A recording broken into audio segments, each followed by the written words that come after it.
strange tales from Canada that might just chill you to the bone. If you want to hear more unsettling mysteries, make sure to like this video and subscribe to the channel, because sometimes the truth is far scarier than we imagine. The last passenger, Vancouver, British Columbia. I used to drive the late-night route for TransLink in Vancouver, the 99B line that cuts across Broadway. It wasn't the best shift, but it paid well, and the city at night had a kind of eerie quiet I had grown to like. On a Tuesday in November, a night soaked with rain, something happened that I still can't explain. It was around 1:30 a.m. The bus was almost empty, just me, a couple of students with their headphones in, and one man sitting in the back. The students got off near Commercial Drive, leaving only him. From my mirror, I noticed he was oddly still. Most passengers fidget, scroll on their phones, look out the window. But this guy just sat, staring straight ahead. He was wearing a dark coat, the collar pulled up, his hands folded neatly on his lap. His skin looked pale under the fluorescent lights. I couldn't see his eyes clearly, but I felt them on me. We reached the last stop near UBC. The man didn't move. End of the line, I called back. No response. I turned off the engine, walked down the aisle, and when I reached the back row, he was gone. The seat was empty, but there was something left behind, a damp transit ticket, smeared with what looked like blood. I searched the bus stop, to bottom, every seat, the floor, the restroom at the terminal. Nothing. When I reported it to dispatch, they brushed it off. Probably just a drunk who slipped out when you weren't looking, they said. But here's the thing, I would have noticed. The only door he could have used was right behind my seat. The next night, same route, same time, I caught myself glancing in the rearview mirror, and for the briefest second, I saw him again sitting in the very back, staring straight ahead. When I blinked, the seat was empty. I don't drive that route anymore, but sometimes, when I pass a bus late at night, I look at the back row, and more often than not, I swear I see someone sitting there, pale and still, waiting for a stop that never comes. Room number 6, Toronto, Ontario. When my girlfriend and I visited Toronto last summer, we booked a cheap hotel near Union Station. It wasn't one of the glossy chains, you know, the ones with glass facades and doormen. This was an old brick building tucked between two office towers, a place you could walk past 100 times without noticing. The lobby smelled faintly of mildew. The man at the front desk was thin, gray-haired, with the kind of expression that made you feel like you were intruding. Still, the price was good, and it was late. So we signed in. Our room was on the 3rd floor, room number 6. When the desk clerk handed us the key, he paused just a second too long before speaking. "Don't open the window," he said flatly. I almost laughed, thinking it was a joke, but his face was dead serious. The room itself was small but clean. A double bed, a dresser, an old television, and one large window covered with heavy curtains. As soon as we dropped our bags, curiosity got the better of me. I tugged the curtains aside. The window overlooked a narrow alleyway, brick walls on either side, a rusted fire escape clinging to the building opposite. Nothing unusual. I shrugged and let it go. That night, though, something strange happened. Around 2 a.m., I woke up to a faint sound. It was like a whisper, almost lost in the hum of the old air conditioner. At first I thought it was the street below, but then it came again, closer, more distinct. "Let me in," I sat up. The voice was right outside the window. The curtains swayed slightly, though the air in the room was still. My girlfriend stirred, half asleep. "What is it?" she murmured. I whispered back, "Do you hear that?" Another voice followed, a child's high-pitched, trembling, "Please, let us in. It's cold." My blood ran cold. I wanted to dismiss it, say it was just drunk people in the alley, but the voices weren't coming from below. They were right at the window, level with us.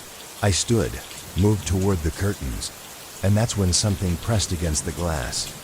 A pale hand, small, with fingers too long, left a wet smear that trailed down like condensation. I staggered back, heart hammering. The whispering grew louder, overlapping voices pleading. "Let us in, we're so cold. Open it. Open the window." My girlfriend woke fully then. She saw the handprint on the glass and screamed. I yanked the curtain shut, and the whispering stopped instantly. By morning, the handprint was gone. When we checked out, I asked the desk clerk if anyone had ever complained about room 6. He just looked at me with tired eyes. "They always ask."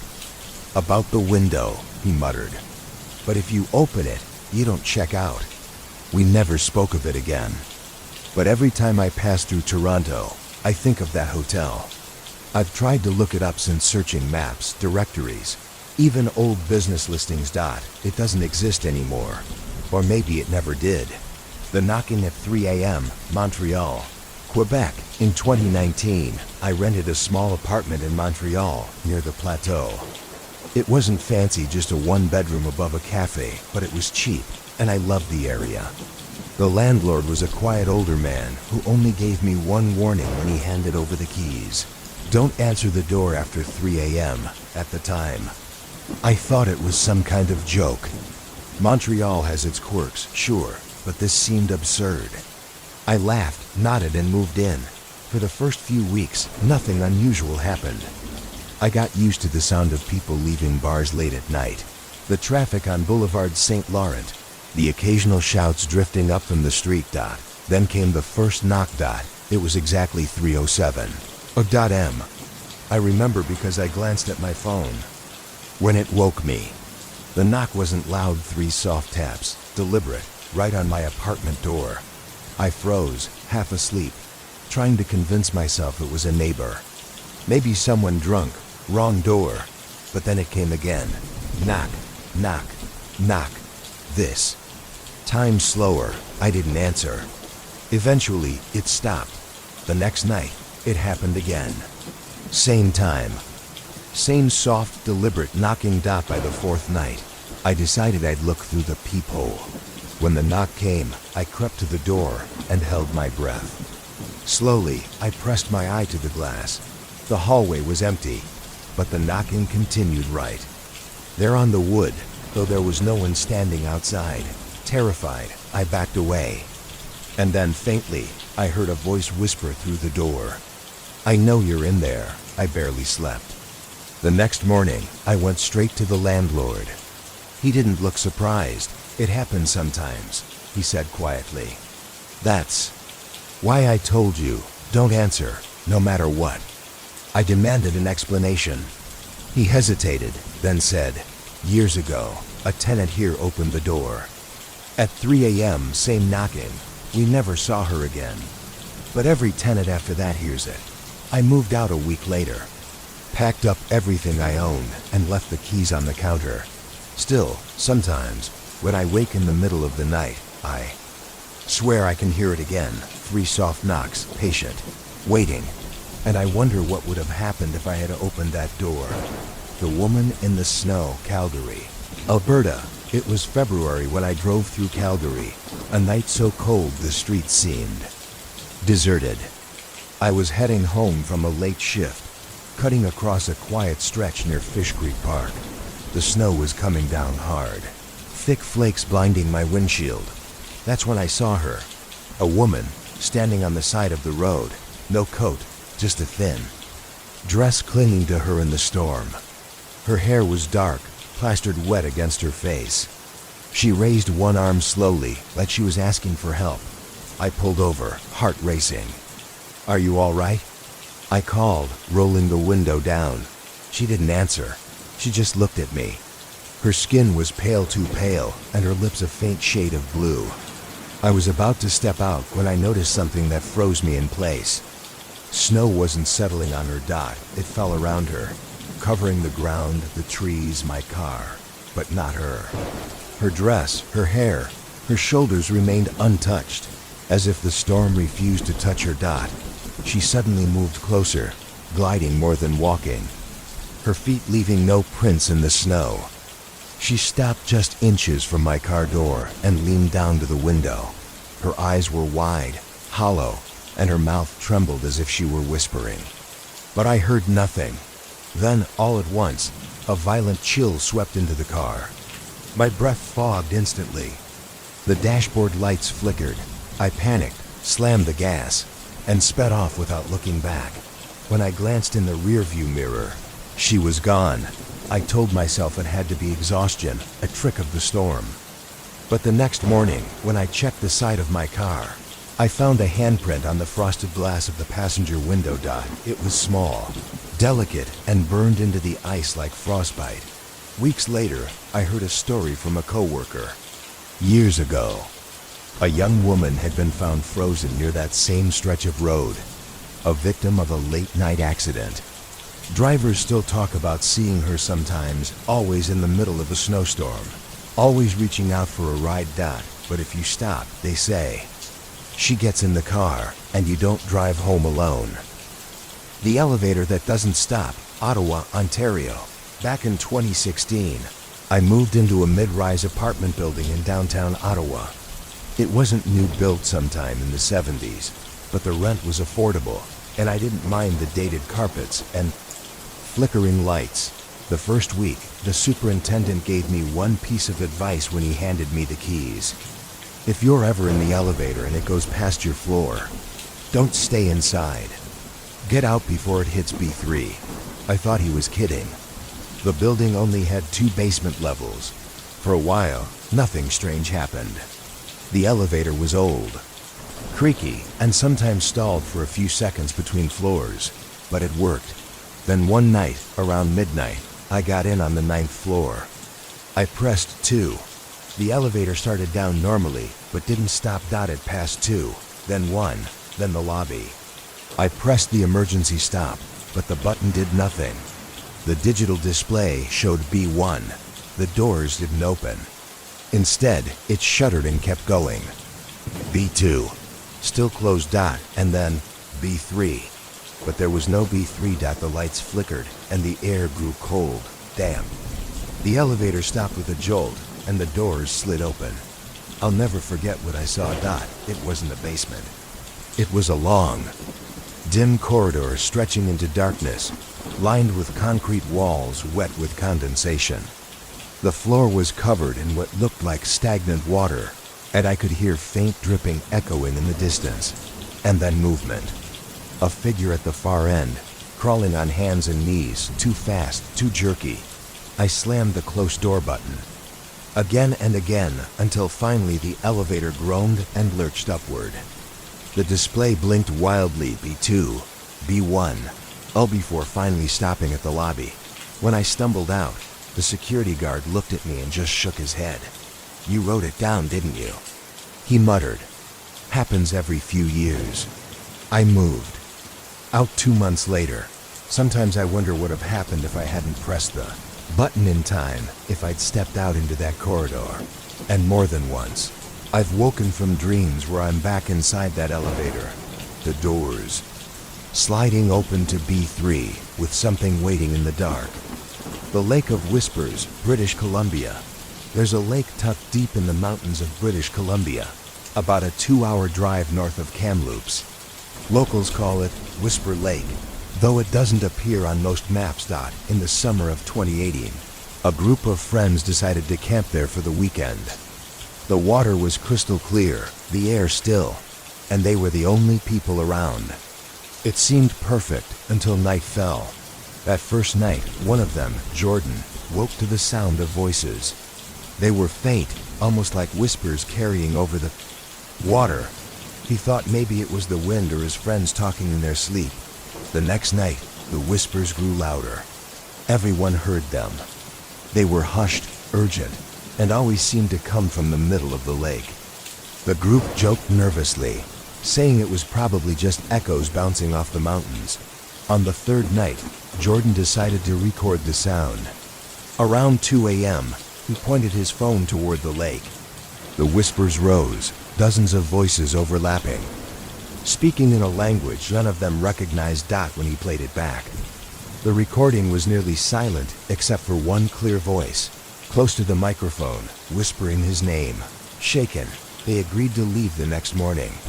But when they woke at sunrise, they found that one of their tents was empty. Madison, the quietest of the group, was gone. Her phone, her shoes, her jacket all still there. They searched the woods, the shoreline, but the only sign of her was a trail of wet footprints leading from the campfire straight to the water's edge. The police organized a search, divers scouring the lake for days. Nothing was ever found. Locals later told them a story. Whisper Lake was once the site of a small settlement that sank in a flood generations ago. People say the voices belong to those who drowned calling out, luring others into the water to join them. Jordan never went camping again. Sometimes late at night, he swears he still hears his name whispered faintly whenever he's near running water. The Red Room in the Hostel, Toronto, Ontario, in 2017. I stayed at a budget hostel in downtown Toronto, near Kensington Market. It wasn't much just old brick walls, creaky floors, and mismatched furniture, but it was cheaped out on my second night. I noticed something odd. The hallway had doors numbered 1 through 12, but between rooms 6 and 7, there was another door. It wasn't numbered, just painted a dull red. When I asked the receptionist about it, she frowned. There's no room there. Guests shouldn't try to open it. That only made me more curious. Later that night, I heard someone moving in the hallway, slow footsteps, dragging. When I peeked out, the red door was slightly open. I could have sworn a dim red light was glowing from inside. Against my better judgment, I pushed it open. The room was small, square, and completely empty, except for a single chair in the middle. The walls were peeling, stained dark as if something had soaked into them long ago. The air was heavy with the smell of iron. I stepped inside. Just for a moment, the door slammed shut behind me. I spun around, pulling the handle, but it wouldn't budge. Then the light changed. The room grew darker, and I realized the stains on the walls weren't just stains. They looked like handprints, smeared in every direction. And then came the sound. Breathing, right next to my ear. I bolted, yanking the door with everything I had until it finally flew open. I stumbled back into the hallway, heart pounding. The receptionist was there, watching. She didn't look surprised. "You shouldn't have gone in," she whispered. "Some doors never close once they're opened." I checked the hallway the next morning. Between rooms 6 and 7, there was only blank wall. No door. No trace it had ever been there. But sometimes when I think back, I swear I can still smell that faint metallic air and hear that slow, steady breathing behind me. The vanishing hitchhiker, Nova Scotia, driving along the Cabot Trail in Nova Scotia. Can feel otherworldly at night, the cliffs, the ocean fog rolling in, the empty winding roads. In 2014. A trucker named Daniel was hauling cargo late one evening when he saw her. A young woman stood by the roadside, pale and shivering, her thumb out like she was hitchhiking. She wore a white dress, thin and soaked through, though it hadn't rained. All day. Daniel slowed down and offered her a ride. She climbed in silently, barely looking at him. Her skin was ice cold to the touch, and when he asked where she was headed, she only whispered, "Home." They drove in silence. Every time he glanced at her, she was staring out the window, expressionless. Finally, she pointed toward a small dirt road leading to an old farmhouse. When he pulled into the driveway, she turned to him and smiled faintly for the first time. "Thank you." He blinked, and she was gone. The seat beside him was empty, completely dry. Confused and shaken, he knocked on the farmhouse door. An elderly couple answered. When he explained what happened, the woman's eyes welled with tears. "You saw our daughter," she said softly. "She died on this road 30 years ago, trying to make it home." Daniel never took that route again. But other drivers still report picking up a young woman in white, always pointing the way home, always vanishing before she arrives. The Silent Passenger, Winnipeg, Manitoba. In the winter of 2019, a rideshare driver named Kyle worked the late shift in Winnipeg. The city was bitterly cold, streets empty under blowing snow. Around 1:30 a.m., he got a ping near St. Boniface Hospital. When he pulled up, a man was standing by the curb, tall, thin, wearing an old black coat and a flat cap. The man got into the back seat without saying a word. The app had no destination, so Kyle asked, "Where to?" Silence. He glanced in the mirror. The passenger was staring straight ahead, face shadowed by the cap. Kyle repeated the question. Still no answer. Finally, the man raised one hand slowly and pointed straight forward toward the empty road. Kyle drove. Street after street, block after block, the man just kept pointing ahead. The GPS on the phone glitched, flickering, no signal dot after about 15 minutes. They reached the edge of the city, an industrial area near the river. The passenger lowered his hand. Kyle stopped. When he turned around to ask if this was the right place, the back seat was empty. No door had opened. No footprints in the fresh snow outside. Shaken, Kyle checked his app history later. The ride was never logged. No record of a pickup. Other Winnipeg drivers have whispered about him since. The silent passenger who appears on snowy nights, guiding them to the edge of the city, then vanishing. Some say, if you keep driving where he points, you'll never find your way back. The House with the Covered Mirrors, Montreal, Quebec, in 2016. A university student named Elise rented a small upstairs apartment in Montreal's Plateau district. The rent was cheap, almost suspiciously cheap, but she couldn't pass it up. On her first night, she noticed something odd. Every mirror in the apartment, bathroom, even the closet door was covered with heavy black cloth, nailed tightly in place. Her landlord only said, "Leave them. It's better that way." At first, Elise ignored the warning. But after a week, curiosity got the better of her. She pried the nails loose from the bathroom mirror. The glass beneath was spotless, reflecting her perfectly. Nothing unusual, but that night, she heard noises. A faint scratching, like fingernails against glass. It came from the bathroom. When she checked, the sound stopped, but the mirror had changed. For a fraction of a second, she swore her reflection smiled on its own, even though her own lips stayed still. Terrified, she covered it back up. Over the next few days, the noises spread. Every covered mirror seemed to whisper, scratching and rattling as though something was trapped inside. The one she had uncovered sometimes bulged, as if someone pressed against the glass from the other side. One night, Elise woke to find every cloth ripped away. Her apartment was filled with mirrors, her reflection staring back at her from every angle. But none of them moved when she did. Instead, they tilted their heads, grinning. The next morning, Elise's landlord found the place empty. Her belongings were still there, but she was gone.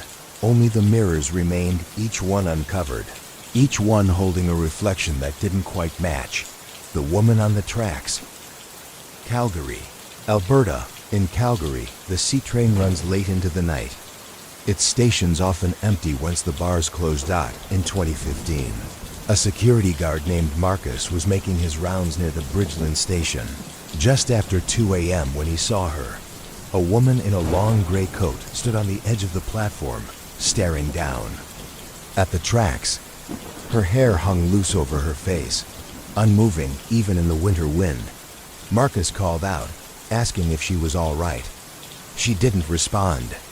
He hurried closer just as the woman stepped forward and vanished onto the rails. Panicked, he rushed to the edge. But there was no body, no sound. The tracks were completely empty. He reported what he saw. But when the CCTV footage was checked, there was nothing. No woman on the platform, no figure at all. Only Marcus, shouting at empty space. Other night staff have whispered about her too. A woman seen waiting at different C-train stations, always near the edge.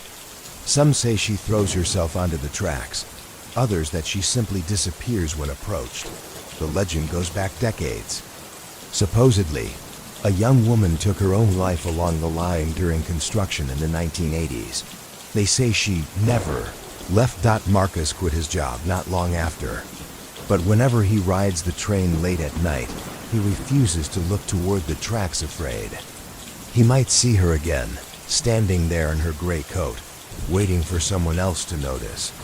The Collector's Library, Ottawa, Ontario, in Ottawa's Byward Market District, tucked between cafes and antique shops, there used to be a second-hand bookstore run by an eccentric old man. Locals called it the Collector's Library. In 2013, a student named Adrian stumbled across the shop while wandering late one evening. It shouldn't have been open, but the door stood ajar, warm light spilling out. Inside, the shelves were stacked impossibly high, filled with books that seemed older than the building itself. Some were hand-bound, some burned at the edges, some with titles in languages Adrian couldn't recognize. The owner appeared from the shadows, smiling. "Every book here belonged to someone," he said. "Sometimes they even come back to reclaim them." Adrian picked up a slim black volume. No title, just his own name embossed on the cover. Startled, he opened it and froze. The pages detailed his life, written in perfect detail, right up to the present moment. Even the thoughts he hadn't spoken aloud. And the last line read, he stood in the Collector's Library, holding the book, unaware this would be the final entry. Adrian dropped it in panic, but the old man shook his head. "Once you've read your story, it cannot be unwritten." The next morning, when people walked past that block, the shop was gone. No bookstore, just an empty brick wall. Adrian was never seen again. Some say the library still appears to those who wander alone at night in Ottawa, offering them a book with their name on it. And if you open it, your story ends where the page is. To the last broadcast, Vancouver, British Columbia, in 2009. A small independent radio station in East Vancouver was known for its late-night call-in show. The host, Martin Halley, had a loyal following of insomniacs, truckers, and lonely students. One stormy night, near 3 a.m., Martin received a strange call. The voice was faint, crackling with static. "They're here," the caller whispered. "I can see them outside my window." Martin tried to keep the caller calm, asking where he was. The man gave an address near Commercial Drive. Suddenly, a loud thud echoed over the line, followed by frantic breathing. "They're coming in," the caller said. Then silence. Listeners across Vancouver later reported hearing it live an empty line. Faint static, and then what sounded like distant footsteps echoing in the studio itself.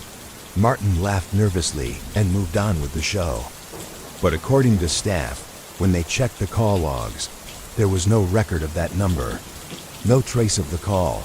2 days later, Martin vanished. He failed to show up for work. Police found his apartment unlocked, the radio still on, tuned to static. The station received one final broadcast a week later, though the studio was dark and empty. A familiar voice spoke through the static. "They're here. I can see them outside my window." The broadcast cut off mid-sentence. The station shut down shortly afterward. But to this day, some claim that if you scan Vancouver's airwaves late at night during a storm, you might hear that voice again, warning you of something just beyond the glass. The hotel room that doesn't exist, Toronto, Ontario, in downtown Toronto, near Union Station.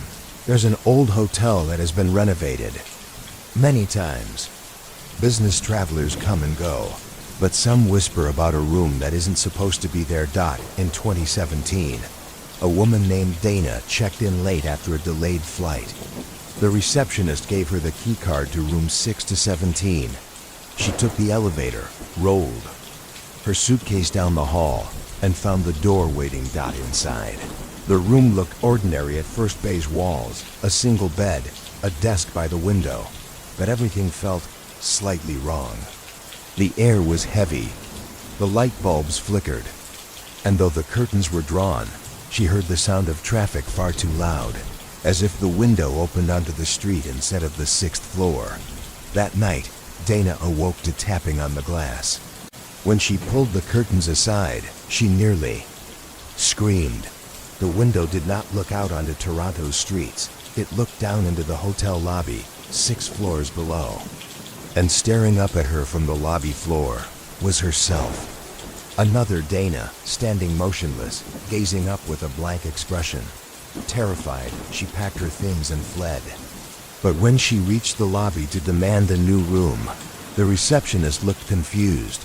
"There is no room 6 to 17, he said.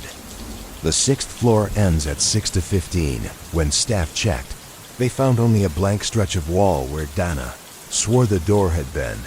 She left that night and never returned to Toronto. But travelers still claim, sometimes when they're lost in the hotel's long corridors, they find a door marked 6 to 17, and those who enter don't always come back the same. The drowned boy of Lake Ontario, Kingston, Ontario. Lake Ontario has always carried stories of shipwrecks and lost souls.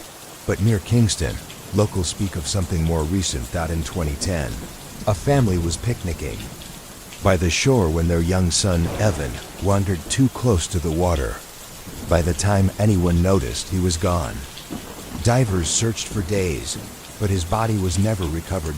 Since then, strange reports began to surface. Fishermen claimed they saw a boy standing ankle-deep in the shallows at dawn, pale and dripping wet.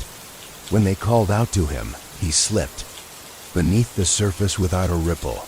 A jogger once reported hearing a child crying along the shoreline. When she followed the sound, she found tiny wet footprints leading toward the lake, vanishing at the edge of the water. The most unsettling account came from a group of college students night swimming near Kingston. One swore something small grabbed his ankle, pulling him under. He fought free, gasping for air. When he scrambled to shore, he saw a boy's face in the water, watching him. The boy's lips moved, forming words, though no sound came. Locals say Evan is still there, searching for someone to join him beneath the lake. Parents warn their children never to play too close to the water, especially near dusk, when the cries are loudest.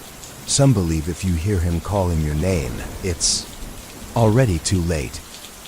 The abandoned asylum ward, Winnipeg, Manitoba. On the outskirts of Winnipeg stands the remains of the Manitoba Developmental Center, once a sprawling asylum where hundreds of patients lived and many died. Most of the buildings were demolished, but one ward known by locals as Ward C was left to rot. Urban explorers often break in, drawn by stories of shadows and whispers. One group of friends went inside in 2018, filming their adventure. At first, it was the usual graffiti, broken glass, and peeling paint. But when they entered Ward C, the air grew colder. On the walls, they found dozens of names scratched into the plaster, each followed by a date. Some names were decades old, but the last ones were disturbingly recent. As they pressed deeper into the ward, they heard the faint squeak of wheels echoing down the corridor. One of them swore they saw a figure in a patient gown being pushed on a gurney by an orderly in white. The pair turned the corner and vanished into darkness. When the explorers checked their footage later, the video showed something different. Not one figure, but dozens of patients lining the hallway, their hollow eyes staring into the camera. The group never uploaded the full video. One of them stopped speaking altogether, another moved out of Winnipeg, and the last swore never to step foot near the building again. Ward C is officially sealed now, but locals still hear sounds on quiet nights. The squeak of wheels, the slam of metal doors, and sometimes the muffled cries of patients who were never released. The Vanishing Hitchhiker, Quebec City, Quebec. The stretch of road leading out of Quebec City toward Montmorency Falls has a legend known to nearly every taxi driver. Late at night, especially in winter, drivers sometimes see a young woman standing by the roadside, shivering in the cold. In 2015, a cab driver named Louis picked her up. She wore a pale blue dress, soaked through as if she had fallen in the snow. and her lips were blue from the cold. She spoke softly, asking to be taken to an address in the old part of the city. Louis tried making conversation, but she only whispered one phrase in French: "It's too cold." I shouldn't have walked home. When Louis finally reached the address, he turned to tell her they had arrived only to find the back seat empty. The seatbelt was still buckled, and a small puddle of melted snow soaked into the upholstery. Confused, Louis knocked on the door of the house. An elderly woman answered. When he described the passenger, the woman's eyes filled with tears. "That was my daughter," she said. "She died on this road 40 years ago." Other drivers have told the same story, nearly word for word. The girl always asks for a ride home, always disappears before the journey ends, and always leaves the seat damp with melted snow. To this day, when a driver sees her by the roadside, many choose not to stop because those who do say her eyes in the rearview mirror are not the eyes of the living. The sealed tunnel beneath the university, Montreal, Quebec. McGill University in Montreal is famous for its historic buildings and sprawling underground tunnels. Most are open only to maintenance staff, but one tunnel has been sealed for decades, hidden behind a locked steel door in the oldest wing. In 2012, 2 engineering students discovered a forgotten passage while exploring the sub-basement. The air inside was stale, heavy with dust. As they walked deeper, they found old storage rooms filled with broken furniture and medical equipment. Strange, considering this part of campus was never a hospital. Halfway through, they heard footsteps behind them, but when they turned, the tunnel stretched empty. Still, the sound grew louder, as if someone unseen was following close at their heels. Then they noticed something carved into the brick walls. Rows of tally marks, hundreds of them, etched by hand. At the end of the tunnel, they found a small iron door bolted shut from the outside. On it, scratched deep into the metal, were the words, "Do not let it out." The students fled and reported the tunnel to security. The next day, when they tried to show the spot to friends, the passage was gone, sealed with fresh concrete. No sign of the door or the tunnel behind it. Since then, whispers spread among students. Late at night, in certain classrooms above the old wing, people claim they hear scratching beneath the floors, as if something is still down there, waiting. K-Law Tryon number 18, the sealed tunnel beneath the university, Montreal, Quebec. Benko Muan Mshen Vit, Tip Luan Tryon number 19, the crying statue of St. John's, Newfoundland and Labrador, Kang. Benji Noi, Vit Tip Tryon hashtag 19 chat GPT Noi. Arki Ri Mention, Vit Tip Tryon. Number P, the crying statue of St. John's, Newfoundland and Labrador. The crying statue of St. John's, Newfoundland and Labrador, in a small Catholic church in St. John's. There stands a century-old statue of the Virgin Mary, her gaze fixed downward in sorrow. Locals say the statue has always seemed unusually lifelike, but in 1998, something happened that drew national attention. During a quiet evening mass, several parishioners swore they saw tears forming in the statue's eyes. At first it was dismissed as condensation, but when one woman wiped the face with her handkerchief, it came away stained red like diluted blood. Word spread quickly. The church filled with visitors, believers and skeptics alike. Some claimed they saw the statue weep openly, tears rolling down its porcelain cheeks. Others insisted they heard faint sobbing in the chapel when no one else was inside. A team of investigators examined the statue, searching for hidden mechanisms. They found nothing. The material was solid, with no pipes or holes. Still, the phenomenon returned, sometimes weeks apart, sometimes months. The strangest account came from a local man who entered the church late at night, long after the doors should have been locked. He said the statue was not only crying, it had turned its head to look directly at him. To this day, the church refuses to speak publicly about the statue. Some believe it's a miracle. Others think it's a warning. And late at night, when the chapel is empty, the faint sound of weeping can still be heard echoing between the pews. The shadow in the wheat. Fields, Saskatchewan. The endless golden wheat fields of Saskatchewan look peaceful under the summer sun. But farmers whisper of something that moves among the stalks after nightfall. In 2007, a farmer near Moose Jaw reported seeing a black shape gliding through his fields. At first, he thought it was a stray cow or a coyote. But when he shone his flashlight, the beam was swallowed, absorbed by the shadow. It was taller than a man, thin and stretched, with limbs that swayed unnaturally like the wheat itself.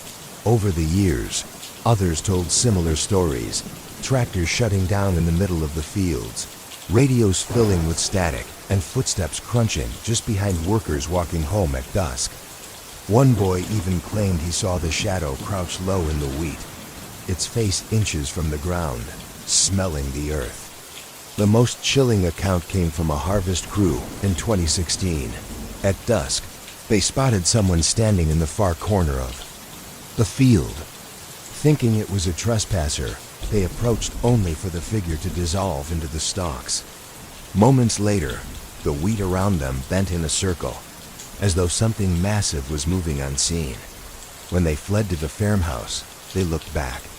In the twilight, the entire field seemed to ripple toward them, as if the shadow was no longer a single figure, but the land itself had come alive. Locals say if you find a patch of wheat that won't grow, no matter how many times it's replanted, it means the shadow rested there. And if you hear the sound of the stalks rustling when the night is windless, leave at once, because the shadow does not like to be watched. The lighthouse. Keeper's last log, Nova Scotia. Perched on a rocky cliff overlooking the Atlantic, the Louisbourg Lighthouse has guided ships for centuries. The current structure is modern, but locals never forget the fate of the old keepers, especially one man whose final entries remain a mystery. In 1921, the lighthouse keeper, Thomas Harland, wrote in his logbook about hearing strange knocks against the tower at night. At first, he blamed the wind and sea spray, but soon, the knocks grew louder, rhythmic, like fists pounding on the walls. By the end of the week, his notes turned frantic. He described footsteps climbing the spiral stairs when no one else was there, lanterns blowing out on windless nights, and the sound of weeping echoing from the empty keeper's quarters. The last entry in his log was scrawled, almost illegible, "It wants me inside the light." When a supply boat arrived days later, Harland was gone. The door was locked from the inside. The lantern was extinguished, and his logbook lay open on the desk. Searchers combed the rocky shoreline but never found a body. Fishermen claim that. On foggy nights, the old tower still glows with a pale, ghostly light, even though the original lantern has been gone for decades. Some say Harland finally gave himself to the sea. Others believe he became part of the lighthouse, still trapped in its beacon, forever calling ships toward the rocks. And sometimes, when the fog is thickest, sailors swear they hear knocking from within the stone tower, echoing across the waves.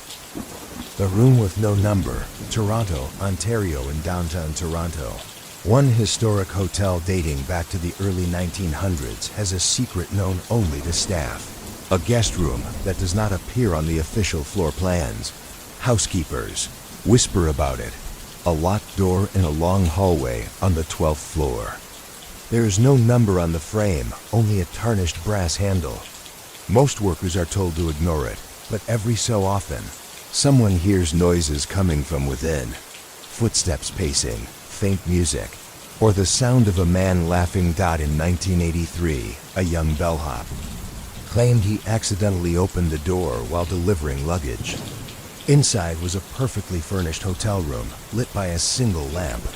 Sitting at the desk was a man in an old-fashioned suit, smoking a cigarette. The man turned slowly and said, "You're not supposed to be here." The bellhop slammed the door and ran.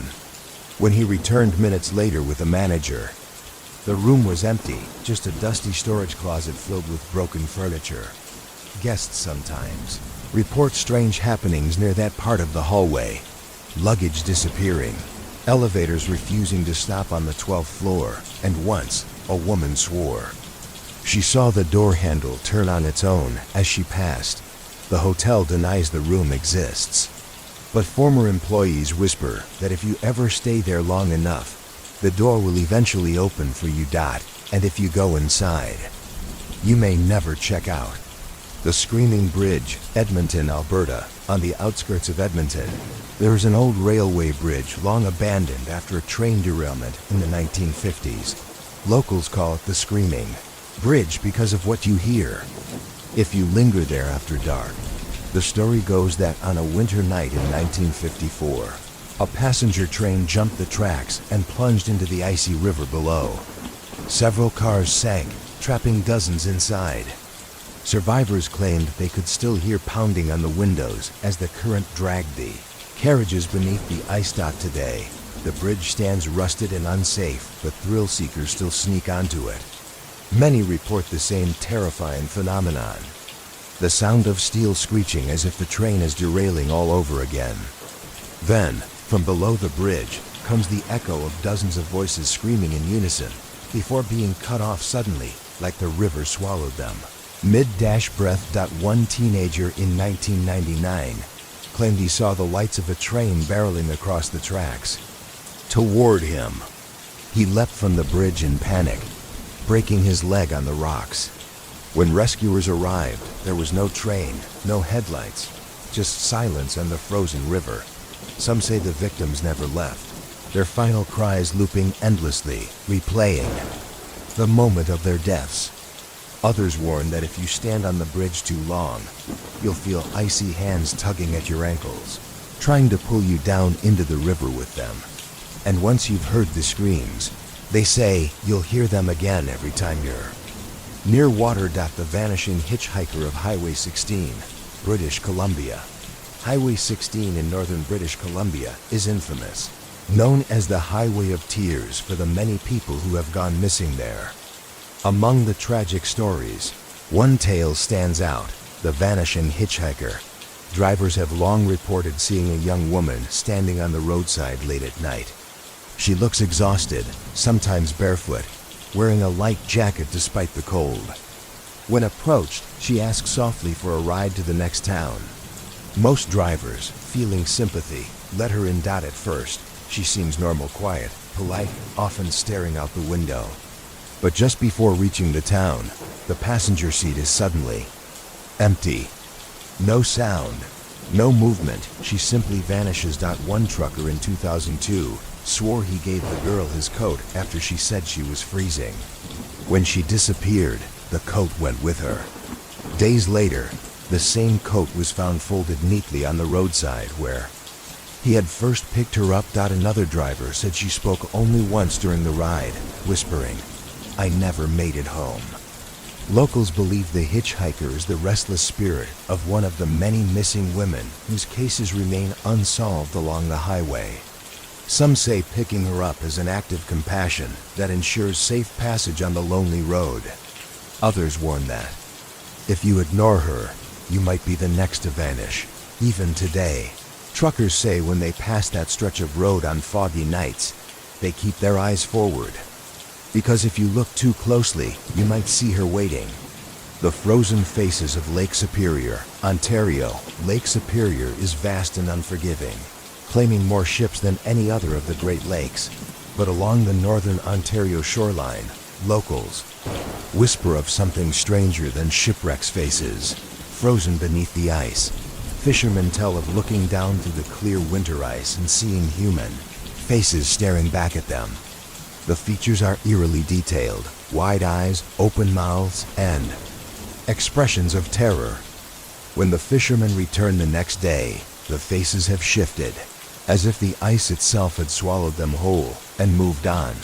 One family ice fishing in 1991 reported hearing muffled cries beneath their feet. They swore the sounds were coming from under the ice. Panicked, they packed up and fled. When they returned weeks later, the spot was empty, just smooth, thick ice. undisturbed. Divers who explore Superior's many wrecks often mention the same unsettling phenomenon. Mannequins of ice that resemble the drowned, suspended in the water. Some divers claim they've been touched by unseen hands in the freezing depths, tugging at their equipment as if trying to drag them down. The most chilling story comes from a lone hiker who crossed the lake one harsh winter night. He wrote in his journal that dozens of pale faces were following him beneath the ice, keeping pace with every step. His body was later found at the edge of the lake, frozen stiff, his expression twisted into the same wide-eyed terror he had described. Locals say the lake remembers every life it takes. And when winter comes, the lost rise to the surface, pressing against the ice, desperate to be seen. The Howling Tunnel, Niagara Falls, Ontario. Just outside Niagara Falls lies an old stone tunnel, built in the 1800s as a drainage passage. Today, it is abandoned, covered in moss and graffiti. Locals call it the Howling Tunnel, and for good reason. The legend tells of a young girl who once lived on a nearby farm. Her father, cruel and violent, tried to lock her away in the tunnel. During a fit of rage, desperate to escape, she lit a match for light. The dry straw inside caught fire, trapping her in the blaze. Her screams echoed through the tunnel until they were silenced by the flames. Now, they say if you strike a match inside the tunnel at midnight, it will blow out, instantly followed by the sound of a child's anguished scream. Visitors report far worse. Some hear footsteps running behind them on the wet stone floor, though the tunnel is empty. Others claim a shadow darts just ahead, always out of reach. A few have fled after hearing a high-pitched laugh that turns into a blood-curdling howl. In 1976, a group of teenagers entered the tunnel with tape recorders. When they played the audio back, their voices were drowned out by the sound of heavy breathing and a girl whispering, "Please don't leave me here." None of them admitted to speaking those words. Even now, people dare each other to visit, but most leave quickly, unnerved. Because in the Howling Tunnel, silence never lasts long, and the echoes don't always belong to the living. The Watcher in the Wheat Fields, Saskatchewan. Across the endless prairies of Saskatchewan, wheat fields stretch for miles with nothing but the wind for company. Farmers, however, whisper of something else out there, something watching. They call it the Watcher in the Wheat. For generations, strange stories have circulated. Lone farmers seeing a tall, thin figure standing in the middle of their fields. At dusk, always too far to see clearly, yet unmistakably human in shape. When approached, the figure disappears, only to reappear closer to the farmhouse. One farmer in the 1970s described waking in the middle of the night to see a silhouette standing just outside his window, motionless among the swaying wheat. By the time he ran outside with his shotgun, the figure was gone, but his dog refused to enter the fields again, growling and whimpering whenever brought near. Travelers on back roads report headlights cutting across fields and catching a glimpse of two glowing eyes staring back at them, hovering unnaturally above the crops. The strangest tale comes from a family in 1998. Their son disappeared while playing in the fields at sunset.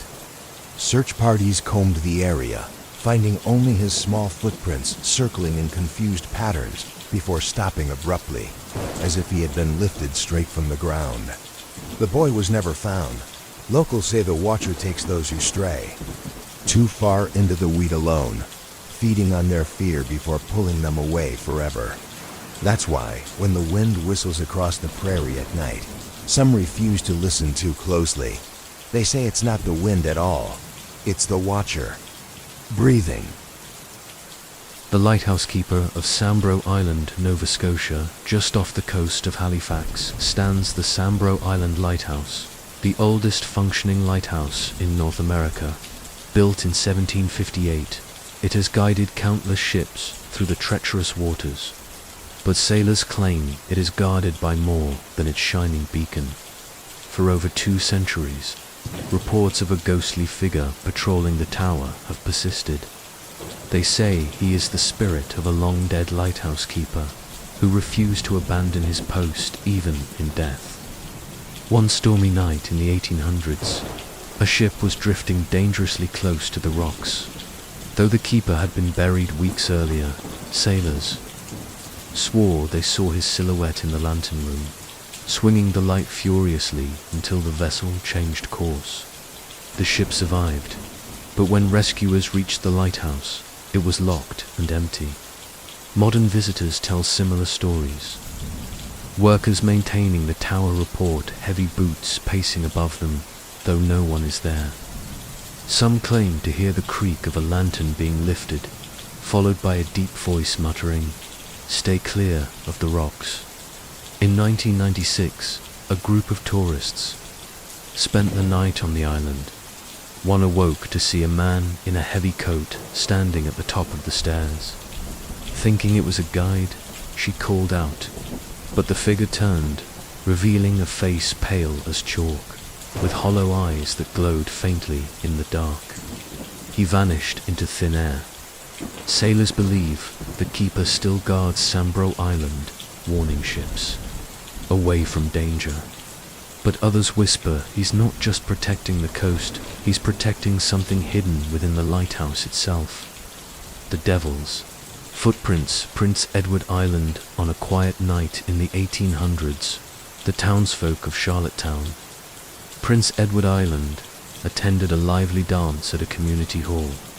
The music was loud, the floor packed with couples twirling in the lamplight. Then a stranger appeared. He was tall, handsome, dressed in fine clothes. No one recognized him, but his charm drew many eyes. A young woman agreed to dance with him. As they spun across the floor, she noticed his grip was unusually cold. When she glanced down, her smile froze in horror, where his boots should have been. She saw hooves. She screamed, and the music stopped. The crowd gasped as the stranger's smirk turned. In an instant, a burst of smoke filled the room. When it cleared, he was gone, leaving behind only the stench of sulfur and scorched wooden planks marked with cloven footprints burned deep into the floor. The marks could not be scrubbed away, no matter how hard the townsfolk tried. The boards were eventually ripped out, but those who saw them swore the devil himself had visited the island that night. Since then, stories of the devil's footprints spread across Prince Edward Island. Some claim that on certain stormy nights, faint hoofprints reappear on the ground near old dance halls. Others insist they've seen a tall, well-dressed man at the edge of gatherings, watching silently, waiting for another chance to dance. Locals warn, if a stranger asks you to waltz on Prince Edward Island, check his shoes first. The Screaming Tunnel, Quebec City. Quebec, on the outskirts of Quebec City, lies an old stone tunnel, long abandoned, its walls damp with moss and soot. Locals call it the Screaming Tunnel, and few dare to enter after dark. The legend tells of a young girl who once lived nearby. Her home caught fire one night, and in a desperate attempt to escape, she ran into the tunnel. But the flames caught. Her clothes and her screams echoed through the stone passage until she collapsed, her body consumed by fire. To this day, visitors claim that if you strike a match inside the tunnel, it will blow out instantly, followed by the sound of a scream. Some have even reported the faint smell of burning, flesh lingering in the air afterward. Teenagers who explore the tunnel often return pale and shaken. Many describe hearing small footsteps racing behind them, though no one is there. Others feel a tug on their clothes, as if someone small and frantic is pulling them deeper inside. In 1983, a local photographer entered the tunnel at night to capture its eerie atmosphere. When he developed the film, every frame showed a shadowy figure crouching in the corner, hands covering its face. He never went back. Even today, Residents of Quebec City avoid the tunnel, especially at night. They say the girl's spirit is still running, still screaming, forever trapped in those dark, dripping walls. The vanishing hitchhiker of Banff, Alberta Highway 1, cutting through the Rocky Mountains near Banff, is breathtaking by day, unsettling by night. Truckers and late-night travelers often share the same chilling tale. The vanishing hitchhiker.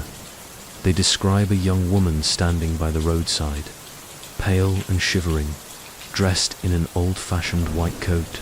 When offered a ride, she climbs silently into the back seat. Drivers say she never speaks, never looks up, just sits with her hands folded. But the moment they pass the Banff Cemetery, she disappears without a sound. In 1974, a local man swore he drove a hitchhiker to town. When he stopped at a gas station to let her out, the back seat was empty. The attendant, unfazed, simply said, "You've met her too, haven't you?" Others have reported stranger encounters. Some drivers notice condensation forming on the passenger window, as though someone had leaned their head against it. A few even find damp footprints on the car floor after she vanishes. The story has endured for decades. Locals believe she was a young woman who died tragically in a car accident on the icy highway, her body laid to rest in the Banff Cemetery. Her restless spirit, they say, still tries to get home, only to fade away before she arrives. Travelers warn each other: if you see a lone girl on the roadside near Banff, don't stop, because once she gets inside your car, she never truly leaves. The haunting of Fairmont Banff Springs Hotel, Banff, Alberta. The Fairmont Banff Springs Hotel, built in 1888, is a grand castle-like structure nestled in the Rockies. Guests come for luxury and breathtaking views, but some leave with chilling memories. The most famous ghost is the bride. Long ago, a young woman prepared for her wedding inside the hotel. Legend says she tripped on her gown while descending the grand staircase, falling to her death before the ceremony began. Since then, guests and staff alike have seen her spirit. She's often spotted gliding along the staircase, her veil floating as if in a breeze, or standing alone in the ballroom, waiting for a dance that will never come. Another tale tells of room 873. A family was reportedly murdered there decades ago. Afterward, the room was sealed, its door covered to look like a normal stretch of wall. Still, some claim to hear screams and pounding coming from behind the plaster at night. Others insist they've seen bloody handprints appear on the walls near where the door once stood, only to fade away moments later. Then there's Sam, the friendly ghost bellman. Dressed in his 1960s uniform, he appears to help guests with their luggage. When thanked, he vanishes before their eyes. The hotel embraces its legends, but employees admit the atmosphere shifts after midnight. Empty hallways grow heavy with silence. Doors open on their own, and the faint sound of organ music drifts through the ballroom, though no one is there at the Fairmont Banff Springs. Beauty and terror share the same halls. Some guests check out early, unwilling to share a night with the dead. The Phantom Train of St. Louis, Saskatchewan, near the small town of St. Louis, Saskatchewan. There is an abandoned railway line where no trains have run for decades. Yet, many locals and travelers swear they've seen one roaring down the tracks at night. Witnesses describe a bright, blinding light in the distance, moving steadily along the old path where the rails once lay. Sometimes it appears as a glowing orb, other times it looks like the beam of a locomotive headlamp. The light rushes closer, flickering red and white, before vanishing, suddenly leaving the night silent once more. According to legend, a railway worker was struck and killed on the line many years ago, decapitated in a tragic accident. They say the phantom light is his lantern, still swinging as he searches for his lost head. In the 1970s, university students investigated the phenomenon. They captured the light on film, though no source could ever be identified. The tracks had already been torn up, making it impossible for any real train to pass. Even today, people park their cars near the site to watch for the mysterious glow. Some return home shaken, claiming the light followed them for miles. Others report hearing the faint sound of a train whistle in the distance. Though no train has run through St. Louis for generations, locals say, if you ever see the phantom train, don't stand on the old tracks, because if you do, it might not pass through. It might take you with it. The headless nun of Miramichi, New Brunswick, along the banks of the Miramichi River, lies French Fort Cove, a place of stunning natural beauty by day and a source of chilling stories by night. The most enduring of these is the legend of the headless nun, according to local lore. In the 18th century, a nun named Sister Marie Inconnu lived in the area. She was known for her kindness, but also for guarding a hidden treasure meant for the church. When bandits tried to force her to reveal its location, she refused. In a fit of rage, they beheaded her, hiding both her head and the treasure. Since then, countless witnesses have reported seeing a figure wandering the woods and trails of French Fort Cove nun in flowing robes, carrying no head upon her shoulders. Some say she drifts silently along the riverbank.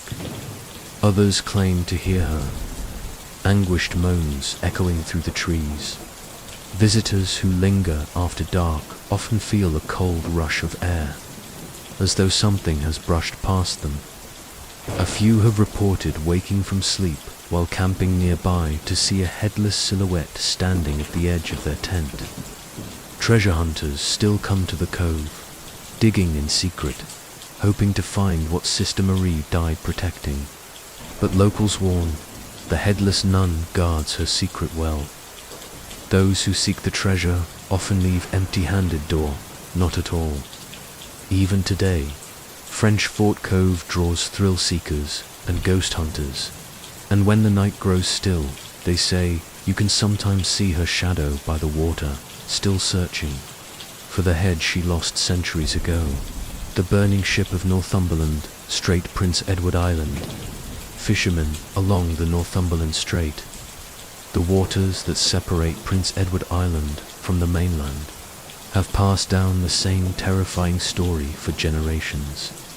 The apparition of a burning ghost ship. On calm nights, especially in autumn, witnesses describe seeing a fully rigged vessel sailing silently across the horizon. Its sails are engulfed in roaring flames, yet the ship itself never sinks. The fire blazes so brightly it lights up the water, casting eerie reflections that dance on the waves. Locals say they can even hear the faint cries of sailors, though no living crew is ever visible. When rescue boats rush toward the ship, hoping to help, the vision always vanishes, without a trace, leaving the sea calm and empty. The earliest recorded sighting dates back to the late 1700s, when Micmac fishermen reported the phantom. Some believe it is the doomed ghost of a pirate ship, cursed after a mutiny and set ablaze by its own crew. Others insist it is a warning, an omen of storms or tragedy soon to come. Even modern sailors continue to encounter the fiery vessel. In 1900, an entire fishing crew swore they saw it and turned their boat back to shore in fear. The next morning, a deadly gale swept the strait just as the apparition had foretold. Today, the burning ship of Northumberland Strait remains one of Canada's most enduring maritime legends. On certain nights, islanders still scanned the waters, half hoping, half dreading to see the fiery sails appear once more on the dark horizon. The phantom bell ringers of Quebec City, Quebec City, Quebec, Quebec City, with its cobblestone streets and centuries-old architecture, is steeped in history and haunted by echoes of its past. One of the eeriest legends centers around the phantom bells of the Notre Dame des Victoires Church in Place Royale. The story dates back to the 18th century, when the city endured sieges and devastating fires. During one such attack, the church bells rang furiously to warn the townspeople, summoning them to safety. But in the chaos, many died, trapped inside the burning quarter of the city. Since then, residents have claimed that on still nights, long after midnight, the bells begin to toll on their own. The church doors remain locked, and the ropes hang motionless, yet the deep, mournful sound of ringing drifts across the square. Some witnesses say they've seen ghostly figures of men in old-fashioned garb pulling the invisible ropes, their faces pale, eyes hollow. Others report feeling a sudden chill when passing the church at night, followed by the faint smell of smokers, if the fire still lingers. One chilling tale tells of a tourist who wandered alone through Place Royale after midnight. He recorded the sound of bells echoing through the square, though his companions heard nothing. When he played back the recording, beneath the ringing, faint screams could be heard. Locals whisper that the phantom bells are an omen, a warning of death or disaster soon to come. Whether it's the restless dead or the city's haunted memory, the bells of Quebec City still toll for those who listen too closely. The Grey Lady of Halifax, Citadel Halifax, Nova Scotia, perched atop Citadel Hill, overlooking Halifax Harbour. The historic Halifax Citadel is a fortress with over 300 years of history. But beyond its cannons and ramparts, the citadel is home to a spectral figure known as the Grey Lady. She is said to be the ghost of a nurse who worked at the military hospital within the fortress during the 19th century. During an outbreak of fever, she tirelessly cared for the sick until she herself succumbed to the illness. Witnesses claim she still wanders the halls, dressed in a long grey uniform, her face pale and sorrowful. Tourists and staff report seeing her gliding silently along the fortress walls, vanishing when approached. Others hear soft footsteps echoing behind them, or the faint rustle of her skirt in empty corridors. One guide recalls leading a night tour when a visitor suddenly pointed at the top of the ramparts. There, the Grey Lady stood looking over the city, though the wind was still. Moments later, she was gone, leaving behind a cold chill that lingered long after. Photographs taken by night visitors sometimes reveal a faint, misty figure in grey, always near the hospital wing, as though watching over those who enter. Locals say the Grey Lady is not malevolent. She is mourning, eternally devoted to the soldiers she once cared for. But for those who encounter her unexpectedly, the sorrow she carries is enough to send a shiver down the spine. The Wailing Forest Algonquin Park. Ontario Algonquin Park is famous for its serene lakes and dense forests, but there is a section where the trees themselves seem haunted. Locals call it the Wailing Forest. Hikers and campers report hearing eerie sounds at night, high-pitched cries, muffled sobs, and sometimes the unmistakable wailing of someone in pain. The source is never visible, no matter how carefully they search. In 1995, a group of campers went missing for 2 days in that part of the park. When found, they were disoriented and pale, unable to explain how they got so deep into the forest. They insisted that something had followed them, a figure slipping between the trees, watching silently. Some say the whales are the spirits of travelers who died in the forest long ago, their souls unable to leave. Others believe it is a supernatural predator, hunting those who wander too far from the trails. One camper recounted hearing footsteps approaching while lying in their tent. When they peeked outside, the forest was still, but the trees themselves seemed to shift, bending slightly, as if bowing toward an unseen presence. Locals warn, if you hear the wailing, do not investigate. The cries are said to lure wanderers deeper into the woods, where few return. And even those who make it out sometimes report that the sound follows them for days, whispering from the wind and shadows. The lighthouse ghost of Cape Spear, Newfoundland, and Labrador. Cape Spear, the easternmost point of North America, is home to a historic lighthouse guiding ships safely through the Atlantic. But lighthouse keepers have long whispered of a presence that is not of this world. The ghost is said to be the spirit of a former keeper named Samuel Thompson, who perished in a violent storm in the late 1800s. He reportedly refused to abandon the lighthouse, determined to keep the light burning for passing ships. After the storm, his body was never recovered. Visitors claim to see a figure in old-fashioned maritime attire walking the cliffs near the lighthouse at night. Some have heard heavy boots climbing the spiral staircase inside, only to find it empty. Upon inspection, others report the light flickering erratically, despite no power source being active. In 1978, a couple camping nearby awoke to the sound of a lantern swinging and soft muttering in the lighthouse. When they investigated, the glass of the lantern was fogged from the inside, and the staircase bore footprints that vanished mid-step.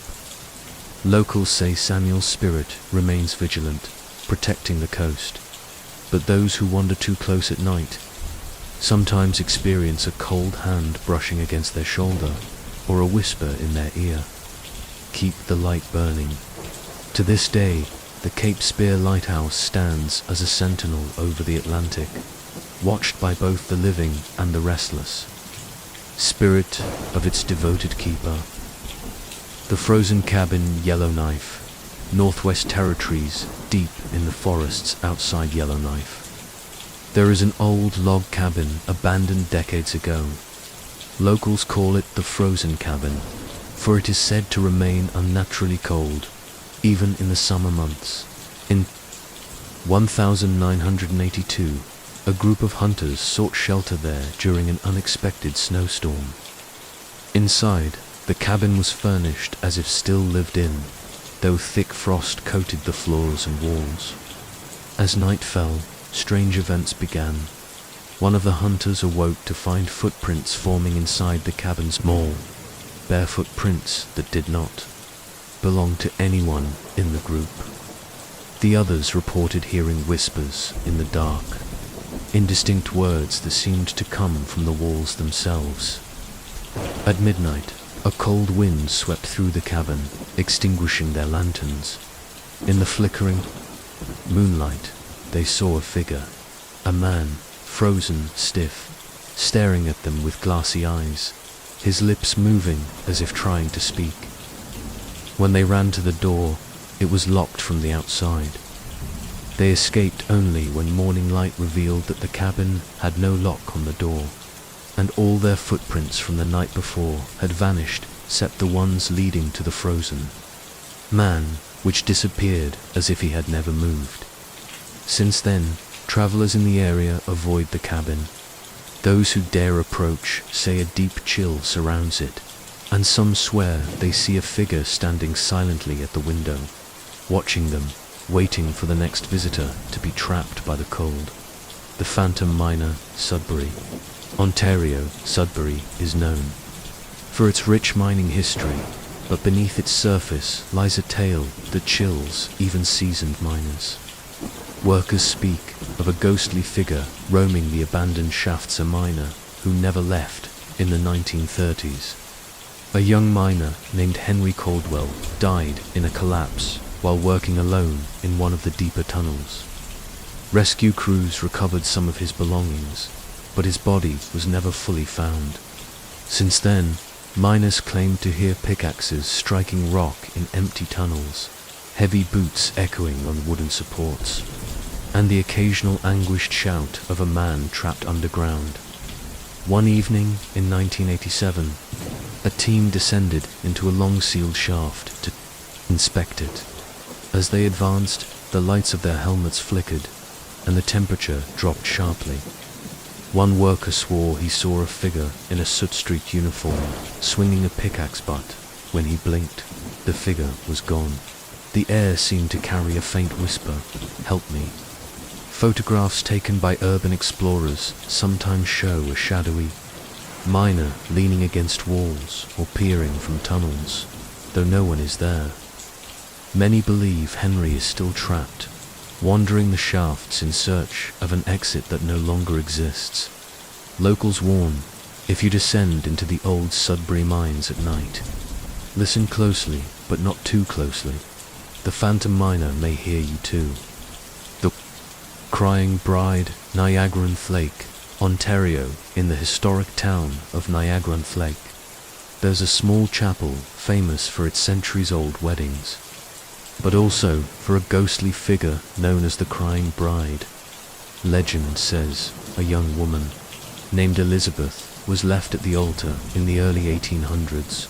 Heartbroken, she fled the chapel and vanished into the night.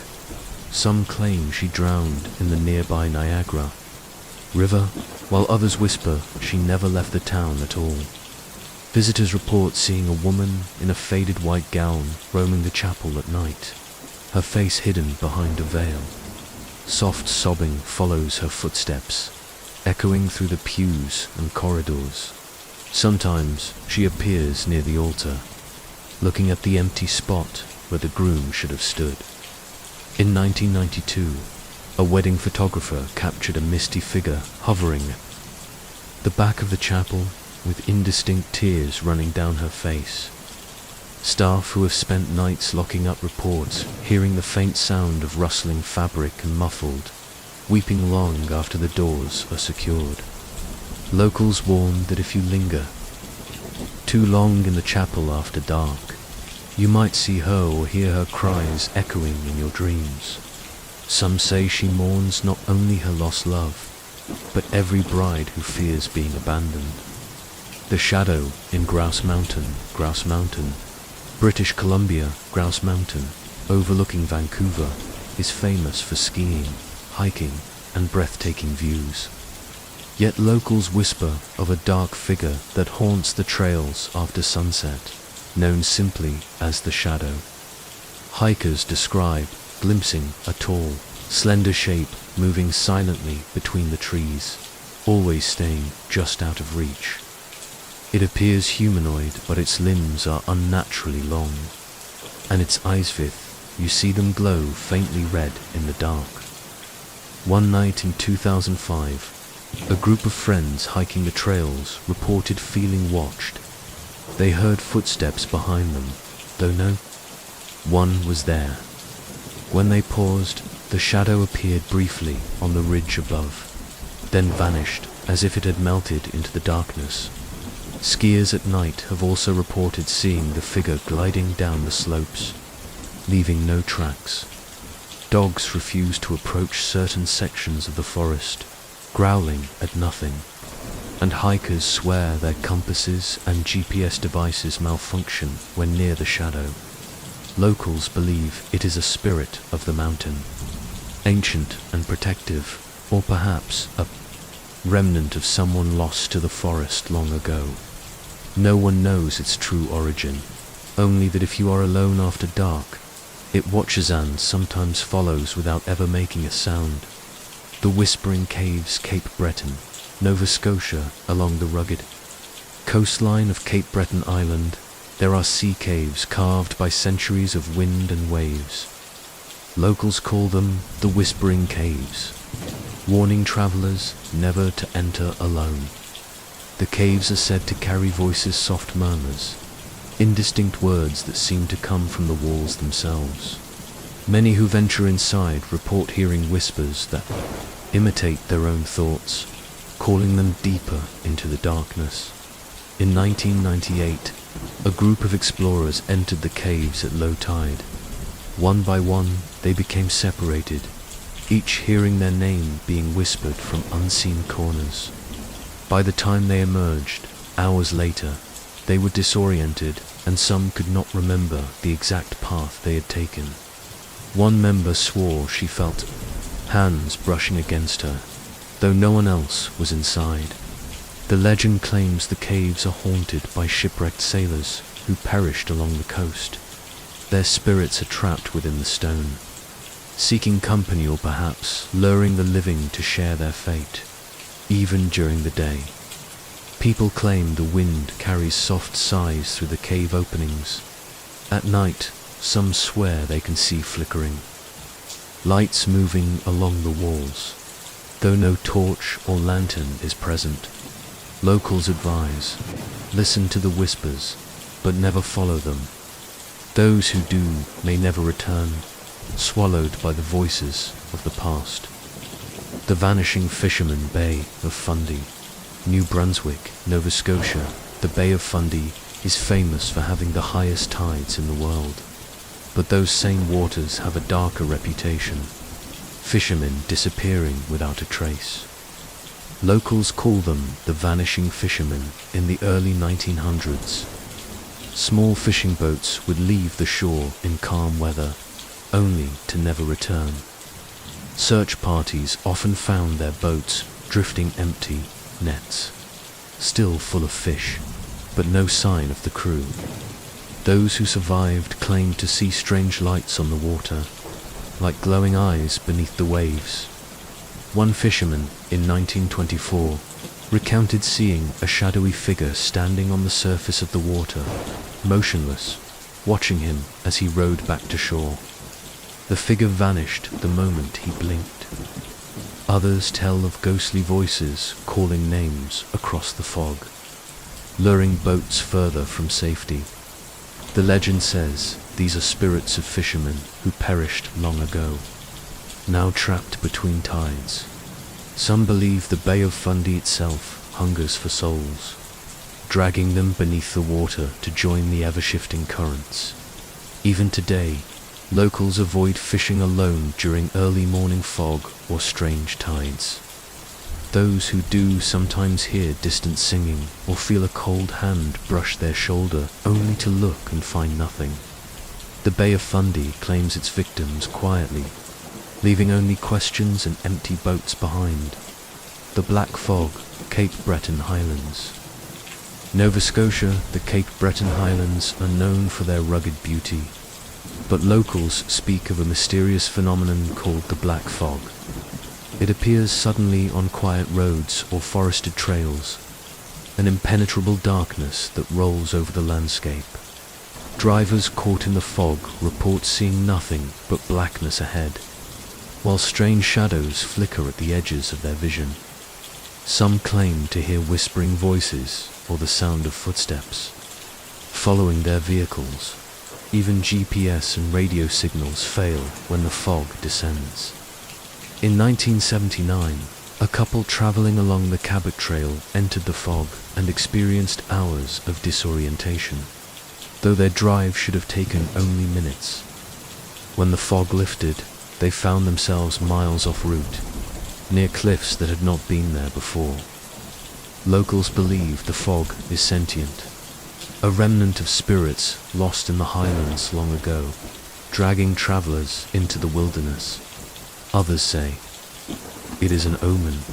Anyone enveloped by the black fog may never return the same, or at all.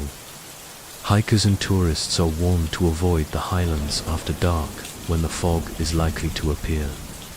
Those who ignore the warning sometimes hear their names whispered through the thick darkness, followed by a sudden cold that freezes the blood. The black fog is unpredictable, silent, and merciless. And in Cape Breton, many say it waits for the unwary to wander too far from the light. The Vanishing in Jasper, Alberta, in the small mountain town of Jasper. Travelers sometimes speak of an inn that appears only to disappear, a Gina place locals call the Vanishing Inn. According to legend, on foggy nights, weary travelers driving along Icefields Parkway may see warm lights and a welcoming sign in the distance. When they arrive, the inn is fully furnished, with inviting rooms and the scent of home-cooked food. Guests check in and spend the night in comfort, but in the morning, the building is gone, leaving only empty snow-covered land or untouched forest. In 1968, a family stopped at what they thought was a roadside inn during a sudden snowstorm. Stayed overnight, only to find in the morning that the road ahead was untouched wilderness. No structure had ever existed there, yet their belongings, packed neatly by the hearth, were left behind. Others report meeting friendly staff or hearing laughter from the dining room until they blink, and the entire inn fades as if it was never there. Some say the Vanishing Inn exists in a thin layer between reality and another dimension, appearing only to those lost or desperate. Locals advise travelers, if you see the warm lights of the inn on a foggy night, resist stopping. Some who enter never return, their fate entwined with the inn's mysterious existence. The Howling Peaks Yoho National Park. British Columbia Yoho National Park is famous for its towering mountains and rugged wilderness, but hikers speak in hushed tones about the Howling Peaks. At certain times of the year, the wind passing through the high cliffs carries a sound that resembles human screams.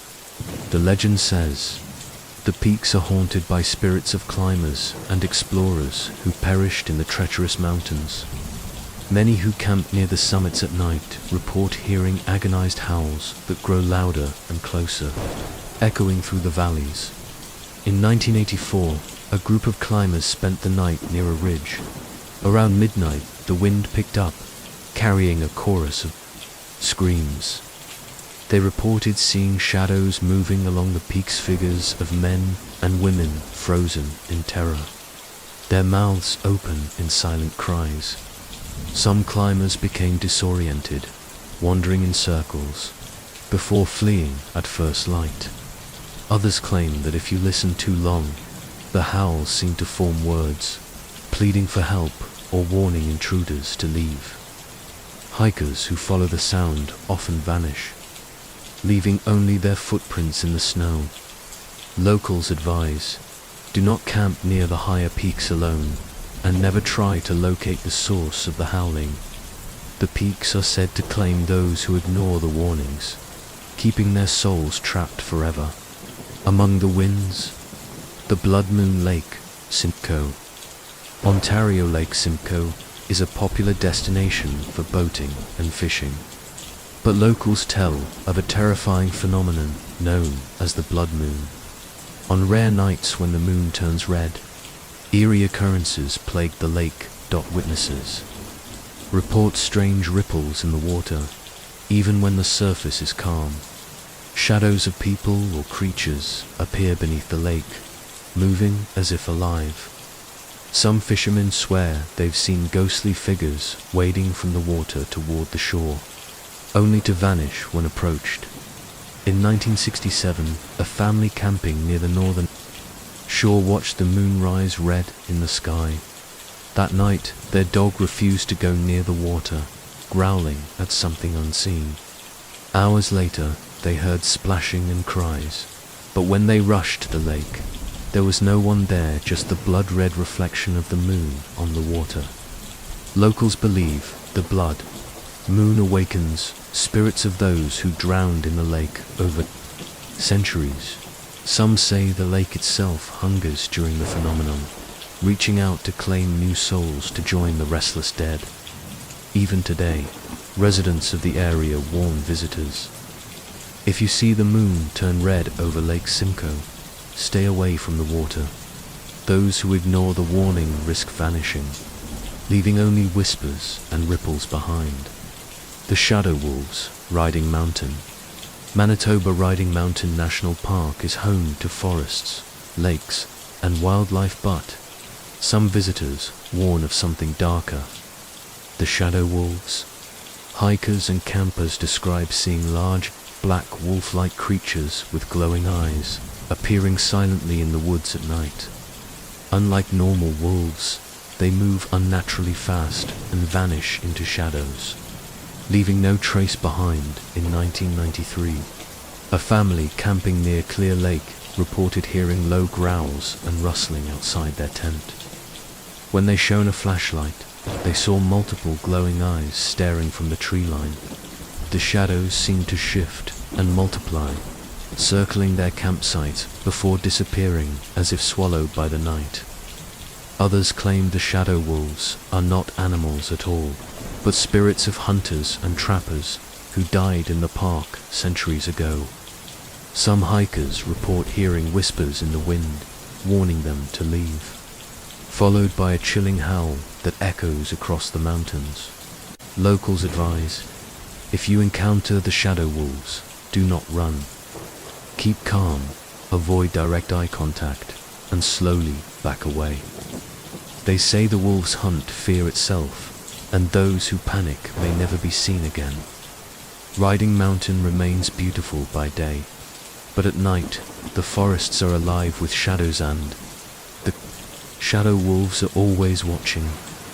The icebound cabin, Great Slave Lake, Northwest Territories Great Slave Lake, one of the largest and coldest lakes in Canada, is known for its harsh winters and vast empty stretches of ice.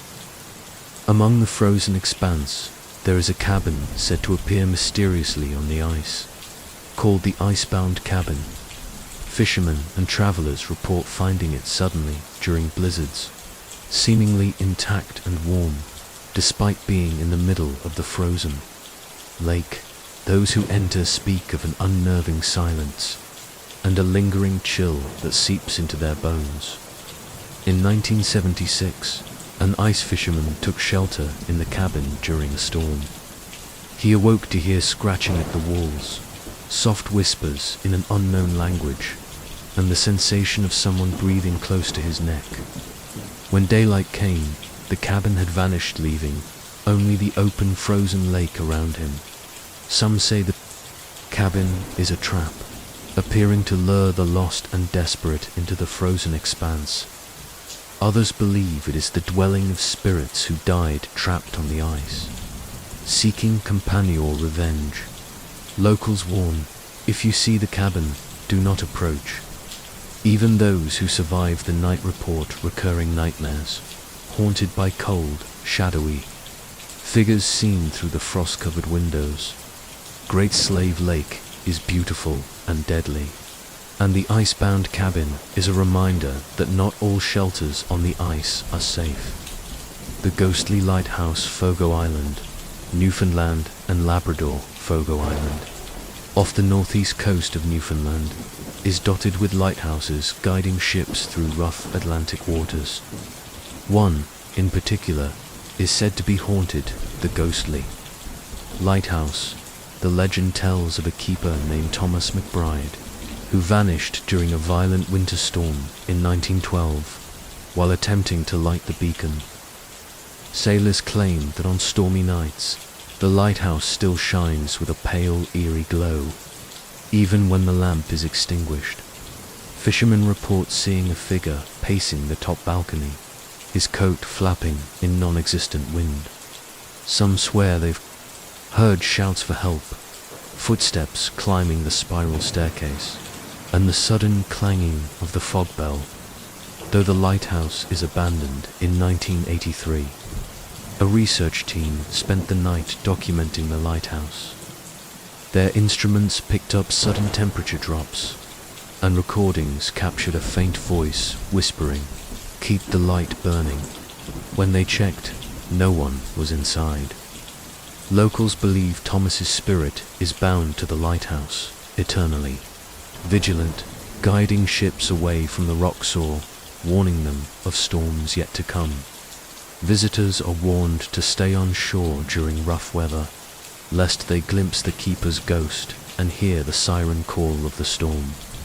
Fogo Island remains breathtakingly beautiful by day, but the ghostly lighthouse reminds all who see it that some lights never truly go out.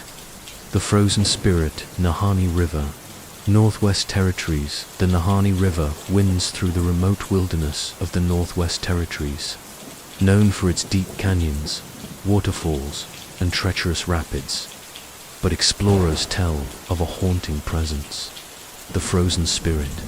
The legend says that long ago, a trapper named Eli Thompson froze to death along the river during a winter expedition. His spirit is said to roam the icy banks, appearing as a figure, encased in frost, with eyes glowing like embers. Hikers and canoeists report sudden drops in temperature, the sound of crunching snow nearby, and glimpses of a frozen silhouette watching them silently. Some say the spirit whispers warnings in a language that sounds like wind through ice, urging travelers to turn back before it is too late.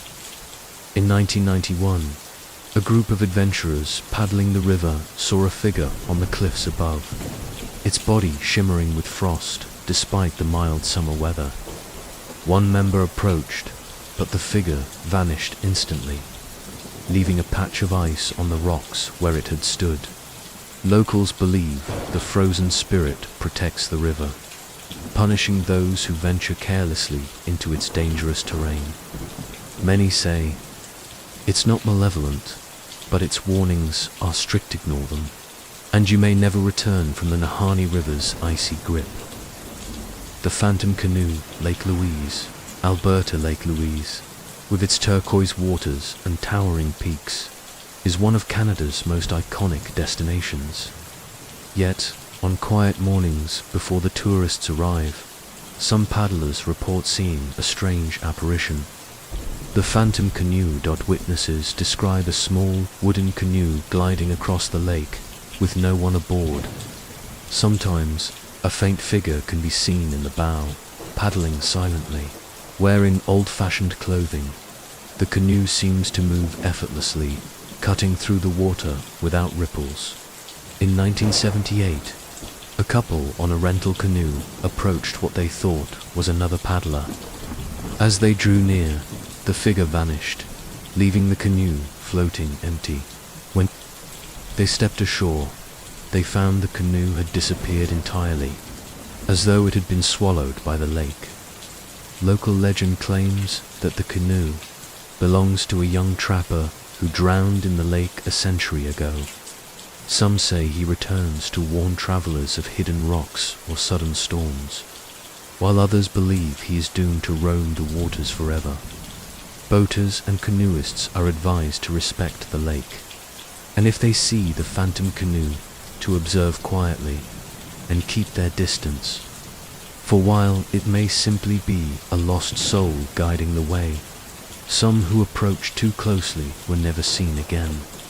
The Vanishing Train, Kootenay National Park, British Columbia. Kootenay National Park is filled with mountains, forests and historic railway lines, but one old route has earned a terrifying reputation. Locals speak of a ghostly train that appears without warning. The Vanishing Train. Drivers and hikers report hearing the distant chug of a locomotive, its whistle piercing the night air, though no tracks remain. When they investigate, they see an old steam engine, headlights glowing, moving silently along the mountainside, but it vanishes as quickly as it appeared. In 1965, a couple camping near the old railbed heard the sound of a train approaching. They ran to the cleared area, only to see a fully lit engine gliding past. Crew visible through the windows, but as they watched, the entire train faded into the mist.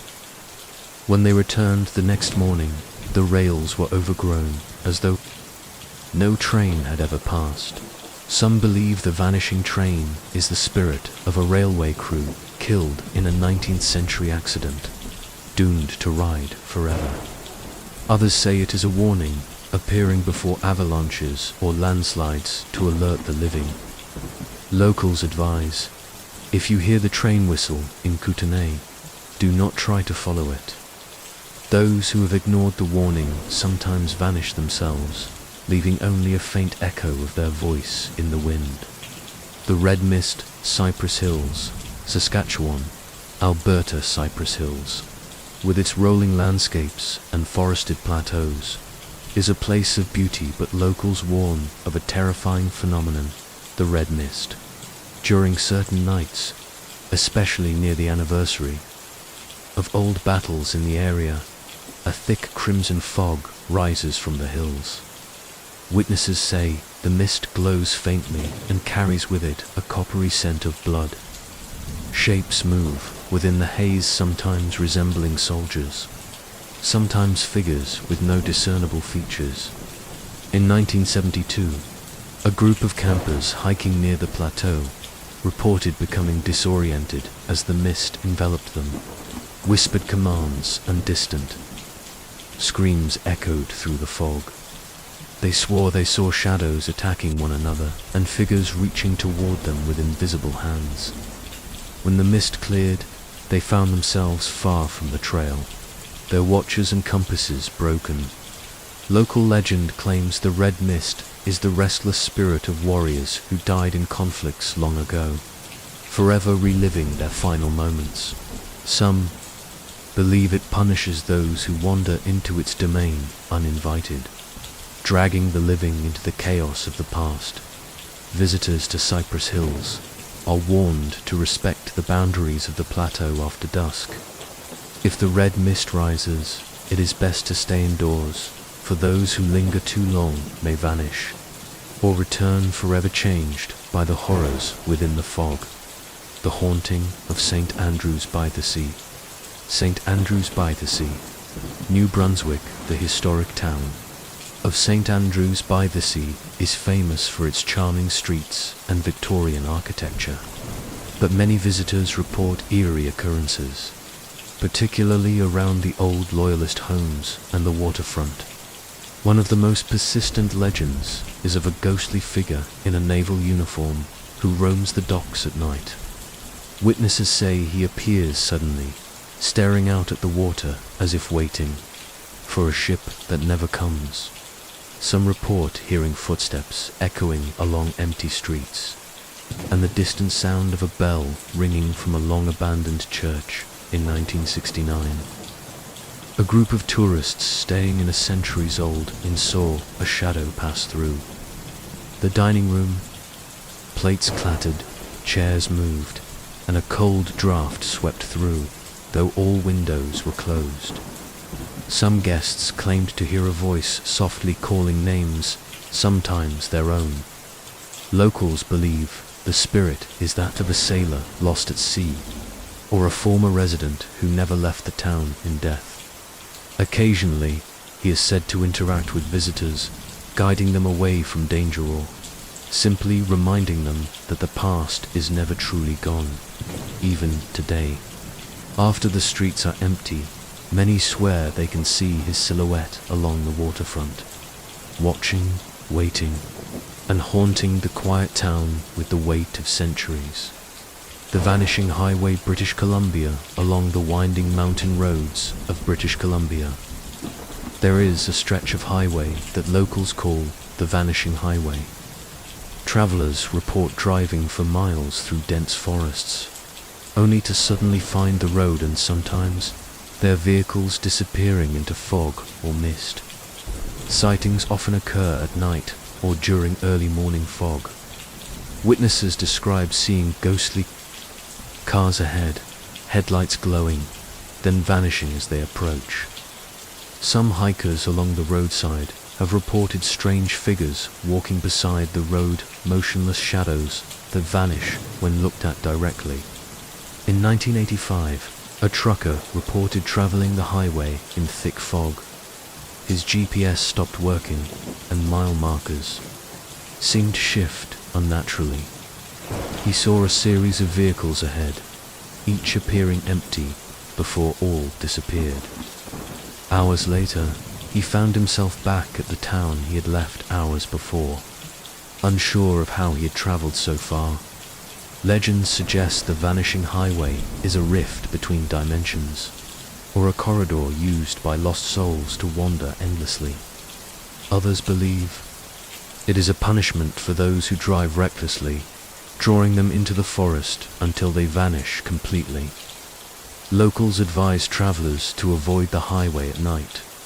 If you see fog rolling in or a strange vehicle ahead, do not follow it. The vanishing highway is said to claim those who chase what should not be pursued.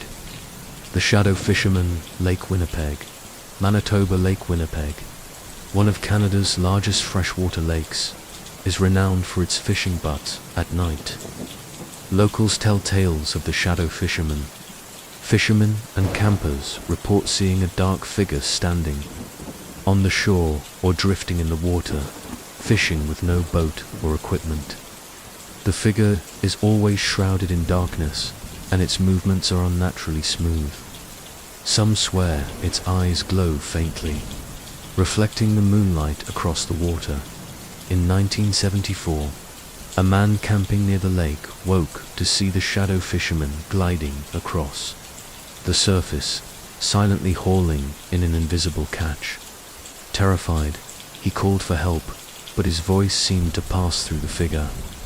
By morning, the figure was gone, but his boat had drifted miles away, and the footprints along the shore vanished as if erased.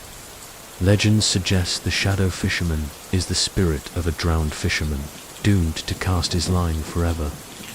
Others say it is a warning to those who fish at night, a presence that feeds on fear and the souls of the careless. Even today, locals advise, if you see a lone figure fishing in the dead of night, do not approach. Some who did were never seen again, leaving only ripples on the water and whispers carried by the wind. The phantom train Jasper, Alberta Jasper, nestled in the Rocky Mountains, is known for its scenic railways, but there is a legend of a ghostly locomotive that haunts the tracks at night. The phantom train. Travelers along the railway report hearing the distant chugging of a steam engine, its whistle echoing through the mountains. When they look, they sometimes see a full train with glowing windows, moving silently along abandoned tracks, but it vanishes before it reaches them. In 1962, a conductor on a night shift swore he saw a train appear ahead, its carriages filled with indistinct figures. When he attempted to radio the next station, static filled the line, and by the time he looked again, the train had disappeared into thin air. Tracks ahead were undisturbed, as if the train had never passed. Some believe the phantom train carries souls of miners and railway workers who died building the line, eternally riding the rails. Others say it is a warning. When the train appears, misfortune follows, from avalanches to accidents along the mountains. Locals advise that if you hear the whistle in the still of night, do not attempt to chase it. The phantom train does not stop for the living, and some who have pursued it have vanished, leaving only their echoes in the mountain wind. The Screaming Pines, Algonquin Park. Ontario Algonquin Park is known for its dense forests and serene lakes, but there is a section called the Screaming Pines, where visitors report a terrifying phenomenon. Hikers and campers claim that at night, certain pine trees emit high-pitched screams, as though the forest itself is alive and in agony.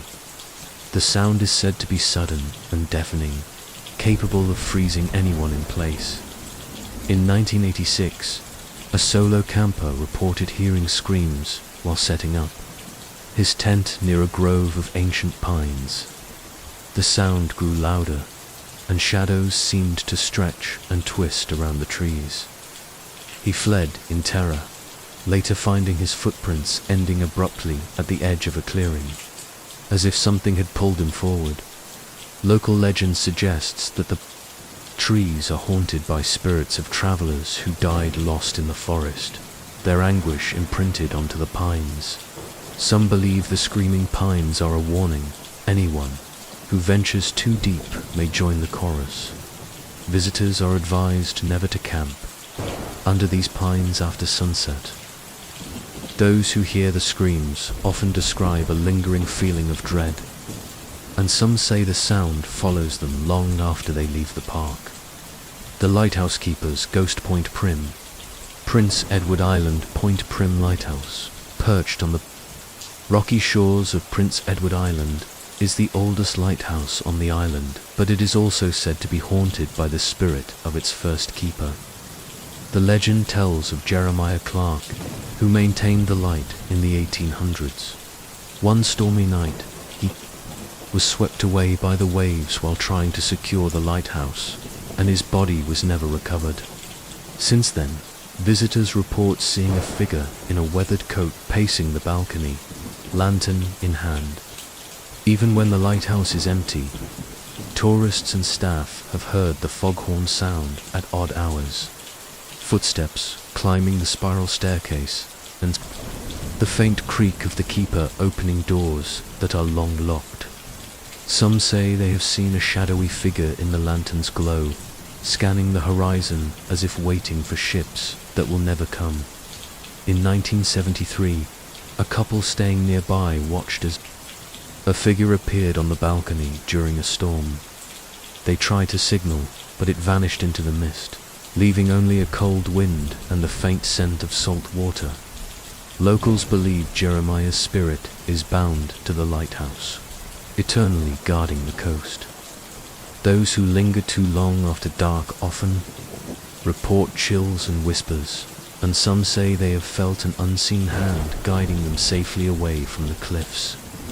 The Vanishing hiker, Gross Moran National Park.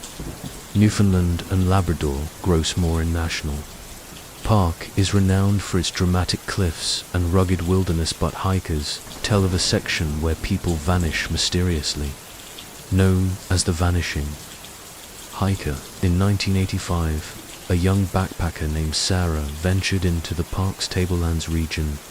She never returned.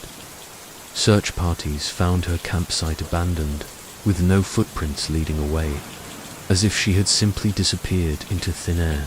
Since then, visitors report seeing fleeting shadows among the rocks and sudden cold drafts on otherwise warm days. Some hikers hear footsteps behind them, only to find no one there. Others swear they glimpse a figure disappearing around a bend, sometimes wearing the clothes of previous missing hikers. Legend says the park is haunted by spirits of those who became lost in its vast wilderness, eternally trapped between the cliffs and the forests. The Vanishing hiker is a warning. The wilderness claims those who underestimate its power. Locals advise travelers never to hike alone in remote sections, and to respect the park's trails. Those who ignore the warning sometimes vanish, leaving only whispers and shifting shadows behind. The Blood River, Manitoba. In a remote stretch of Manitoba, there is a river known for its calm waters and abundant fish, but locals call it the Blood River for the eerie red tint it sometimes takes at sunset. The legend says that long ago, a massacre occurred along its banks, and the blood of the victims forever taints the waters. Travelers report seeing the red color intensify unnaturally, sometimes forming shapes that resemble human faces or figures struggling beneath the surface. In 1978, a group of campers fishing at dusk noticed the river darken to a deep crimson.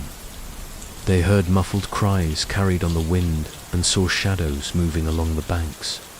One camper reached toward the water, only for the crimson to swirl violently, throwing him back as if the river itself had come alive. Locals claimed the river awakens on nights when the moon is hidden, revealing the spirits of the victims who died there. Some say the Blood River reaches for the living, pulling them into its depths if they linger too long. Travelers are warned to leave the area at dusk. Those who ignore the warning often recount seeing faces in the water, hearing whispers calling their names, and feeling cold hands grasping at their ankles, though they escape with nothing but the memory of terror. The Phantom Coach Banff, Alberta Banff, nestled in the Canadian Rockies, is known for its breathtaking scenery, but some nights, the mountains echo with the sound of the Phantom Coach. Travelers report seeing a horse-drawn carriage emerge from the fog along quiet mountain roads. The coach is said to be elegantly decorated, yet no horses are visible. Inside, shadowy figures sit motionless, staring forward, and the wheels make no sound as it glides across the road. In 1961, a group of campers witnessed the coach appearing from the mist. They tried to step aside, but it passed through them without contact, leaving behind a cold, eerie silence. When they returned the next morning, no tracks remained, neither wheels nor horses had touched the ground. Legend says the Phantom Coach carries the souls of travelers who perished in avalanches or snowstorms long ago, eternally wandering the roads where they met their fate. Others claim it as a warning. Anyone who sees it should turn back, or risk joining its ghostly passengers. Locals advise that if you see the coach in the fog, do not follow it or attempt to interact. The Phantom Coach never stops, and those who try to chase it are said to vanish without a trace, leaving only the cold wind of the Rockies behind. The howling marshes, Nova Scotia, in the remote marshlands of Nova Scotia. Locals speak of strange and terrifying occurrences at night, calling the area the Howling Marshes. Travelers report eerie howls echoing through the fog, sounding like a mix of wolves, humans, and something entirely unnatural. The sound seems to follow anyone who ventures too far, yet disappears whenever they try to locate its source. In 1989, a group of campers hiking through the marshes at dusk heard the howls growing closer, accompanied by the snapping of reeds and rustling in the fog. Shadows moved along the tree-line tall, thin figures that vanished whenever anyone shone a flashlight on them. One camper swore she felt a cold breath on the back of her neck, though no one was near. Legend says the howling marshes are haunted by spirits of those who drowned in the bogs centuries ago, forever trapped in the reeds. Others claim the howls are a warning, meant to drive away the living before they meet the same fate. Visitors are warned not to enter the marshes after dark. Those who ignore the warning often recount being chased by unseen figures and hearing their own names called in the haunting. Inhuman wails of the howling marshes. The vanishing in Yukon, in the remote wilderness of Yukon. Travelers tell of an inn that appears suddenly along isolated roads, only to vanish without a trace. Locals call it the Vanishing Inn. Visitors report driving through snowy landscapes and spotting warm lights and smoke from a chimney. Upon arrival, the inn seems perfectly real, with welcoming staff, hot meals, and cozy rooms. Yet, by morning, it disappears entirely, leaving nothing but snow and empty forest behind. In 1975, a pair of hunters seeking shelter during a snowstorm entered what they thought was the inn. They spent the night in comfort, but at dawn the building was gone. Their belongings remained, but there were no footprints or tracks leading to the inn. Some believe the Vanishing Inn is a trap set by spirits to lure travelers into another realm. Others say it offers safety to the lost, but only temporarily, disappearing when it has served its purpose. Locals warn, if you see an inn in the middle of nowhere in Yukon, do not approach it. While it may seem a haven, those who linger too long risk being swallowed by the wilderness or by the inn itself. The Red Fog, Cape Breton Highlands. Nova Scotia Cape Breton Highlands are known for their stunning cliffs and forests, but locals whisper of a phenomenon called the Red Fog. During certain evenings, a thick crimson mist rolls over the highlands, carrying an unsettling warmth despite the cold air. Travelers report that visibility drops to nearly zero, and strange shadows appear within the fog. Some swear they hear distant screams, whispers, or the crunch of footsteps that vanish when approached. In 1982, a group of hikers became enveloped in the red fog while descending a ridge. They described seeing figures moving just beyond sight, glowing faintly red. One hiker reached toward a figure, only for it to vanish, leaving behind a smell of iron and the sudden chill of death. When the fog lifted, they found themselves far from the trail, disoriented and shaken. Legend says the red fog manifests the anger of spirits who perished in the highlands long ago, dragging the living into their eternal torment. Others claim it is a warning to travelers not to venture into dangerous terrain after dusk. Locals advise, if you see the red fog rolling in, retreat immediately. Those who ignore it may find themselves lost forever, trapped in the crimson haze with shadows that are all too real. The ghostly miner Yukon. Yukon's gold rush history left behind abandoned mines, and with them stories of restless spirits. Among the most famous is the ghostly miner said to haunt the old shafts near Dawson City.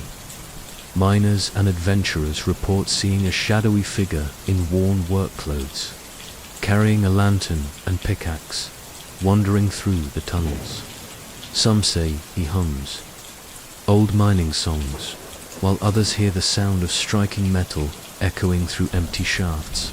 In 1969, a prospector exploring an abandoned mine spotted the figure ahead. As he approached, the miner vanished, leaving only a flicker of light and the lingering smell of damp earth and smoke. Later, he found strange footprints that led nowhere, disappearing into solid rock.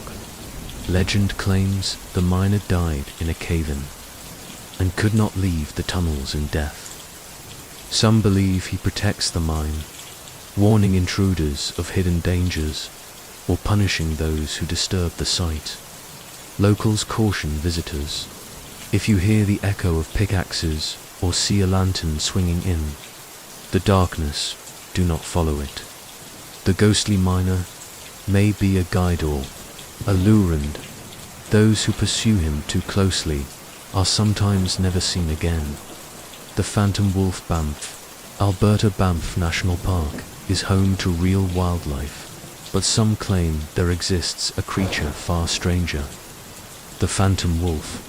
Campers and hikers report seeing a massive wolf, its fur shimmering silver under the moonlight, with glowing eyes that pierce the darkness. Unlike ordinary wolves, it seems to appear and disappear at will, moving silently across open fields and rocky terrain. In 1987, a group of hikers camping near Bow Valley saw the wolf approach their site. Its eyes locked on theirs, and a low, resonant howl echoed through the mountains. When one hiker tried to take a photo, the wolf vanished, leaving only faint paw prints that faded moments later. Local legend says the Phantom Wolf is the spirit of an ancient guardian, protecting the park and punishing those who disrespect the wilderness. Some say it is the embodiment of all the lost souls in the mountains, transformed into a single, silent hunter. Visitors are warned, do not attempt to follow or approach the Phantom Wolf. Those who do may vanish without a trace, leaving only echoes of a howl in the wind and the memory of glowing eyes watching from the shadows. The Vanishing, Fairy Newfoundland along Newfoundland's rugged coastline. Locals tell tales of a fairy that sometimes appears in foggy waters, only to vanish without a trace. The vanishing fairy. Sailors report seeing a large, old-fashioned fairy gliding silently across the sea, its lights glowing in the mist. When approached, the vessel seems real, but just as travelers draw near, it disappears into the fog, leaving nothing but calm water behind. In 1974, a fishing crew spotted the fairy during a dense fog. They attempted to signal it, but the fairy passed through their boat without disturbance. By morning, their instruments showed no trace of the fairy, and their GPS readings suggested the area had never been traversed. Legend claims the vanishing fairy carries the souls of those lost at sea, endlessly circling the coastline. Others believe it is a warning, appearing to those who ignore storm signals or venture too far into dangerous waters. Locals advise, if you see the fairy in foggy waters, do not attempt to approach or follow it. Those who do risk disappearing, leaving only whispers and ripples where the fairy once floated. The Blood Moon Lake, Ontario. Lake Ontario is vast and beautiful, but on rare nights, locals speak of a red moon rising above the water, called the Blood Moon. During these nights, the lake seems to change. Fishermen report blood-red reflections on the water, ripples moving without wind, and eerie figures appearing beneath the surface. Some say they see silhouettes walking on the water, vanishing when approached. In 1983, a small boating group witnessed the blood moon's rise. As the moon turned crimson, they heard whispers calling their names, and shadowy figures emerged along the shoreline. Panic struck as the lake seemed to churn violently, yet no storm had come. When morning arrived, the lake was calm again, and the figures were gone. But one boat had drifted far from where it should have been. Local legend says, the blood moon awakens spirits of those drowned in the lake over centuries. Some claim it feeds on fear, pulling the unwary toward the water's edge. Visitors are warned. If the moon turns red over Lake Ontario, leave the shore immediately. Those who linger may vanish, their cries absorbed into the lake, returning only when the blood moon rises again. The Whispering Caves, British Columbia. In the dense forests of British Columbia lie caves that locals call the Whispering Caves. Those who venture inside report hearing faint voices, warning secrets, warnings, or strange chants. Explorers describe entering the caves and suddenly feeling disoriented, as if the tunnels themselves shift. Some report hearing footsteps echoing behind them, though no one is present. Others hear their own names whispered, urging them deeper into darkness. In 1979, a group of spelunkers entered the caves and were separated in the labyrinthine passages. They each heard whispers directing them to different tunnels. When they reunited outside, several hours had passed, though they swore they had only been inside for minutes.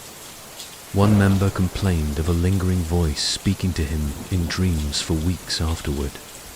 Legend says the caves are haunted by spirits trapped centuries ago, who now lure intruders to join them. Some claim the caves themselves are alive, feeding on fear and curiosity. Locals warn, never enter the Whispering Caves alone, and do not follow voices inside. Those who do risk being lost forever, their echoes becoming part of the cave's haunting whispers. The Frozen Spectre, Great Bear Lake. Northwest Territories, Great Bear Lake is Canada's largest lake, entirely within its borders, renowned for its icy waters in isolation, but locals whisper of the Frozen Spectre. Travelers report a ghostly figure drifting over the lake's frozen surface during winter nights. Cloaked in ice and frost, the spectre moves silently, leaving trails in the snow where no one could have walked. Its eyes, pale and glowing, are said to follow anyone who ventures to close. In 1985, a group of ice fishermen saw the spectre gliding across the lake. One man approached, only for a sudden gust of wind to throw him off balance. When he regained his footing, the figure had vanished, leaving behind nothing but frozen footprints that melted away moments later. Legend claims the frozen spectre is the spirit of a trapped traveler or hunter who perished in the lake centuries ago. Some say it warns the living of impending storms, while others believe it claims those who wander too far onto the ice at night. Locals advise extreme caution. If you see a pale figure on Great Bear Lake's ice, retreat immediately. Those who do not risk being drawn into the icy grip of the spectre, their fates forever lost beneath the frozen waters. The Phantom Lighthouse Cape Spear. Newfoundland and Labrador Cape Spear is the easternmost point in North America. Known for its historic lighthouse, but locals warn of the Phantom Lighthouse. Visitors report that on foggy nights, a lighthouse appears atop the cliffs, glowing with a pale, eerie light. When approached, it vanishes, leaving only the crashing waves and empty rocks. Some swear they see a shadowy keeper pacing the balcony, lantern in hand, scanning the horizon in 1976. A tourist walking the cliffs saw the lighthouse emerge from the mist. Attempting to reach it, she stumbled, and when she looked again, it had disappeared entirely. Instruments and cameras captured nothing, yet the memory of the glowing tower remained vivid. Legend says the Phantom Lighthouse is a ghostly replica of the original, appearing to warn of storms or shipwrecks. Others believe it is haunted by keepers lost at sea, forever guarding a shore they can never leave. Locals advise, if the fog thickens and a lighthouse appears where none should be, do not approach. Those who ignore the warning may vanish into the mist, joining the phantom lights of Cape Spear forever. The Vanishing Cabin, Conanaskis, Alberta, in the remote forests of Conanaskis. Hikers and campers tell of a small cabin that appears suddenly in the wilderness. The Vanishing Cabin, travelers report stumbling upon a quaint wooden cabin during snowstorms or foggy evenings. It seems perfectly real, with smoke curling from the chimney and light spilling from windows. Those who enter often find warmth and shelter, only for the cabin to vanish by morning, leaving them alone in the wild. In 1980, a solo hiker took refuge in the cabin during a blizzard. The night was calm inside, but when he stepped out at dawn, the cabin had disappeared. His footprints led to the spot where it had stood, but no signs of a structure remained. Legends claim the Vanishing Cabin is a trick of spirits, sometimes a refuge for the lost, other times a trap for those wandering recklessly in the mountains. Some say those who linger too long become part of the forest, disappearing as mysteriously as the cabin itself. Locals advise, if you find the cabin in the wild, do not rely on it as a permanent shelter. Leave before sunrise, or risk vanishing alongside it into the wilderness of Conanoskis, the Screaming Rapids Ottawa River. Ontario, Quebec, the Ottawa River is known for its strong currents and picturesque scenery, but in some sections, locals speak of the Screaming Rapids. Kayakers and boaters report that at night, the rapids emit haunting screams, as though the water itself is alive and in agony. The sounds are said to be so piercing that they can freeze a person in place, and shadows are sometimes seen moving beneath the churning waves. In 1977, a group of canoeists paddling near the rapids heard sudden screams that seemed to come from the water itself. Shadows darted beneath their canoes, and one kayaker swore he felt unseen hands brushing against his legs. By morning, the rapids were calm, but the terror lingered. Local legend claims the screaming rapids are haunted by those who drowned centuries ago, their souls trapped in the violent waters. Others believe the river awakens on certain nights to claim new victims. Feeding on fear and inattention, visitors are warned, avoid the rapids after dark, and never underestimate the river's power. Those who linger may be swept away, lost to the screams that echo long after the water is still. The Shadow Bridge, Quebec City. Quebec City is famous for its historic streets and bridges, but one bridge is said to be haunted by shadows, known as the Shadow Bridge. Pedestrians crossing at night report seeing dark, humanoid figures gliding along the bridge, sometimes reaching for passers-by. Others hear whispers echoing in the wind, footsteps that match theirs but vanish when looked back at, and sudden drops in temperature that make the air feel icy. In 1984, a late-night commuter saw a shadowy figure standing in the middle of the bridge. When he tried to approach, the figure moved away, vanishing into thin air. The bridge seemed longer than usual, with an unshakable feeling that someone or something was following him. Legend says the Shadow Bridge is a meeting place for spirits of the past, bound to the city by tragic deaths and unfulfilled lives. Some believe it punishes those who cross carelessly, while others claim the shadows are warnings to stay vigilant. Locals advise, cross the bridge quickly after dark, and do not stop or attempt to interact. Those who linger may find themselves trapped in the shadows, never returning to the city they know. The Vanishing Train Tunnel, British Columbia, in the mountainous regions of British Columbia. An old railway tunnel is infamous for strange disappearances, earning it the name the Vanishing Train Tunnel. Train operators and hikers report that on foggy nights, a train entering the tunnel sometimes disappears entirely. Travelers have heard the whistle echo through the mountains, only for the engine to vanish, leaving behind empty tracks and an unnatural silence. In 1972, a freight conductor entered the tunnel during a dense fog. Moments later, he found the train emerging from the far side, but the cargo cars were empty, and crew members claimed they had no memory of the last mile. Instruments and cameras recorded nothing unusual, yet the feeling of disorientation lingered. Legend suggests the tunnel is a rift between dimensions, where lost trains and travelers are trapped in a liminal space. Others say the spirits of railway workers who perished during construction haunt the tunnel, reclaiming anything that passes through. Locals warn, do not approach the tunnel alone at night. Those who attempt to enter may vanish, swallowed by the darkness within, their echoes joining the spectral train forever. The Red Lantern, Niagara Falls.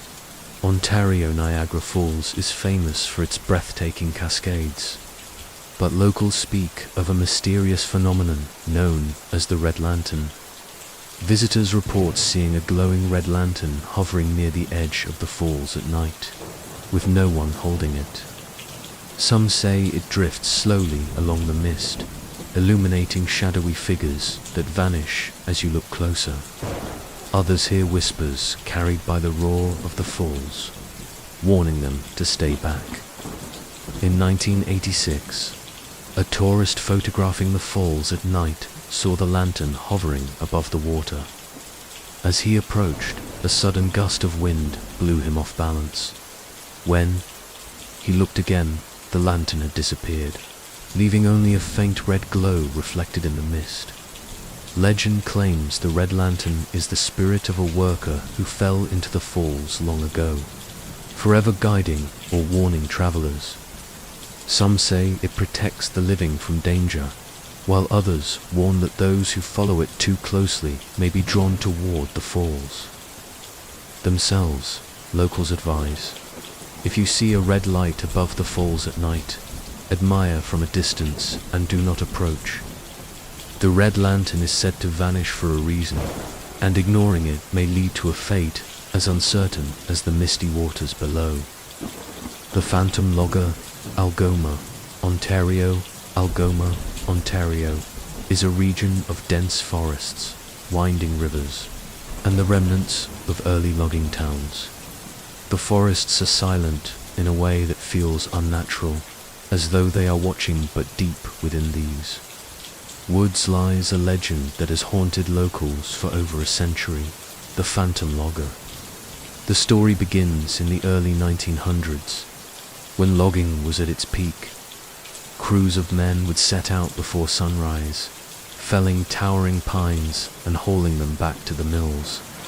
Among them was a logger named Elias Crow, a man known for his unmatched strength and eerie calm.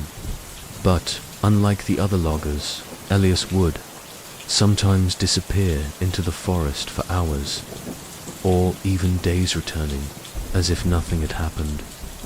Rumors whispered that he had a pact with the woods, or perhaps with something older than the Algoma forest itself.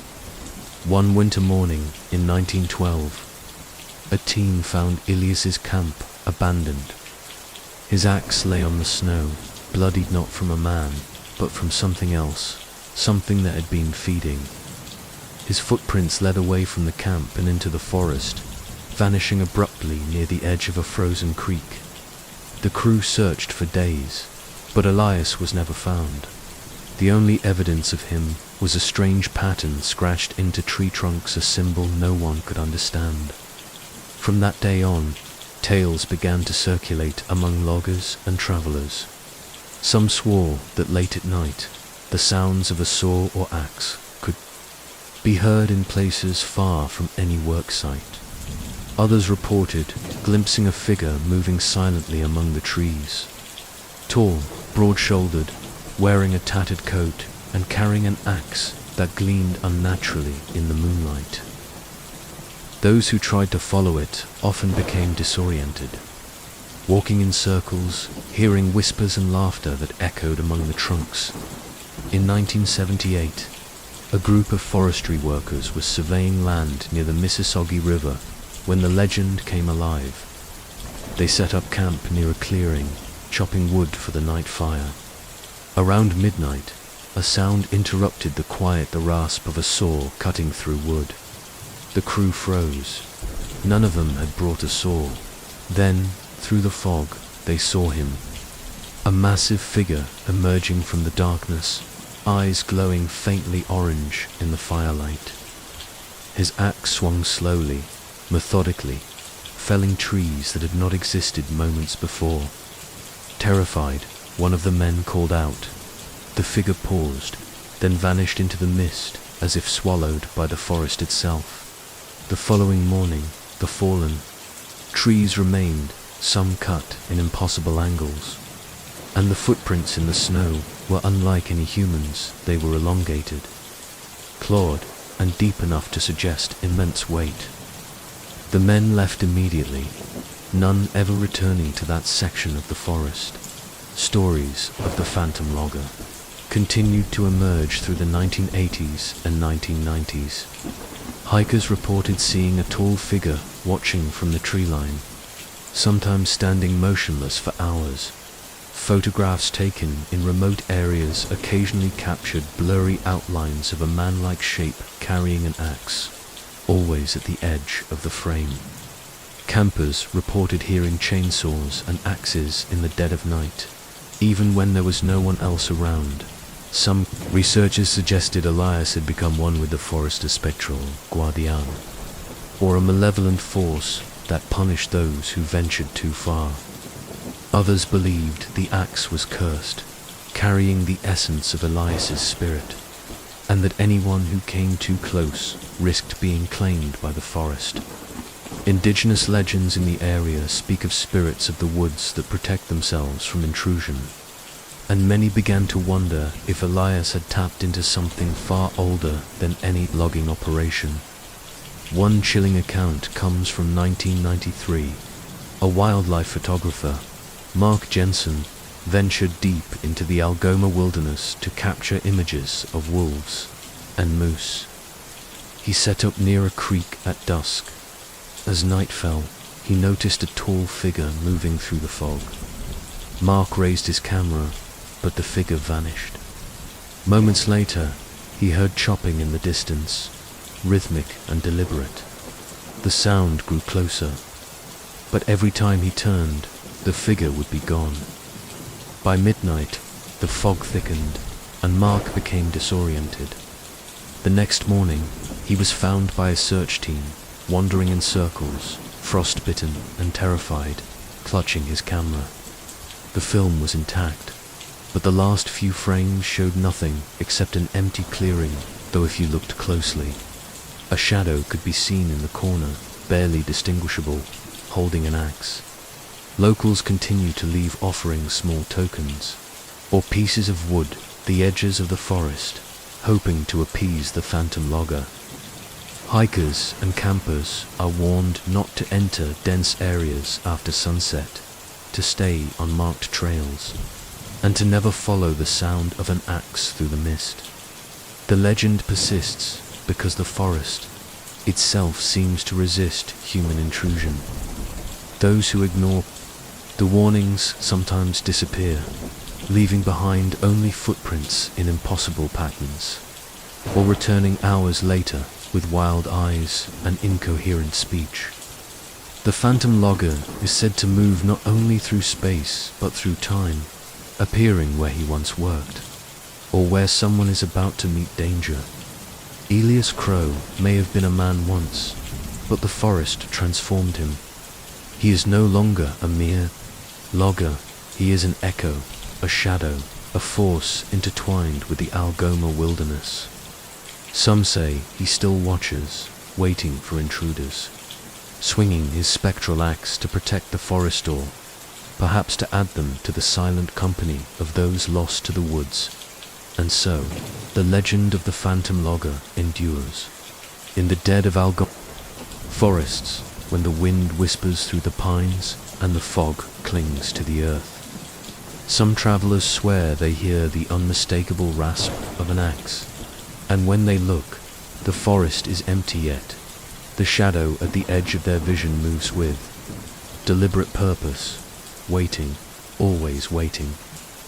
The Blood Mist Lake Superior, Ontario, U.S. border. Lake Superior is the largest of the Great Lakes, known for its immense size, deep waters, and sudden storms.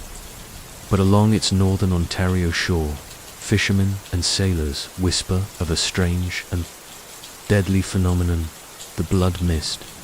The first recorded sighting dates back to 1932, a commercial fishing boat. The Northern Spirit had set out before dawn, its crew eager to catch lake trout.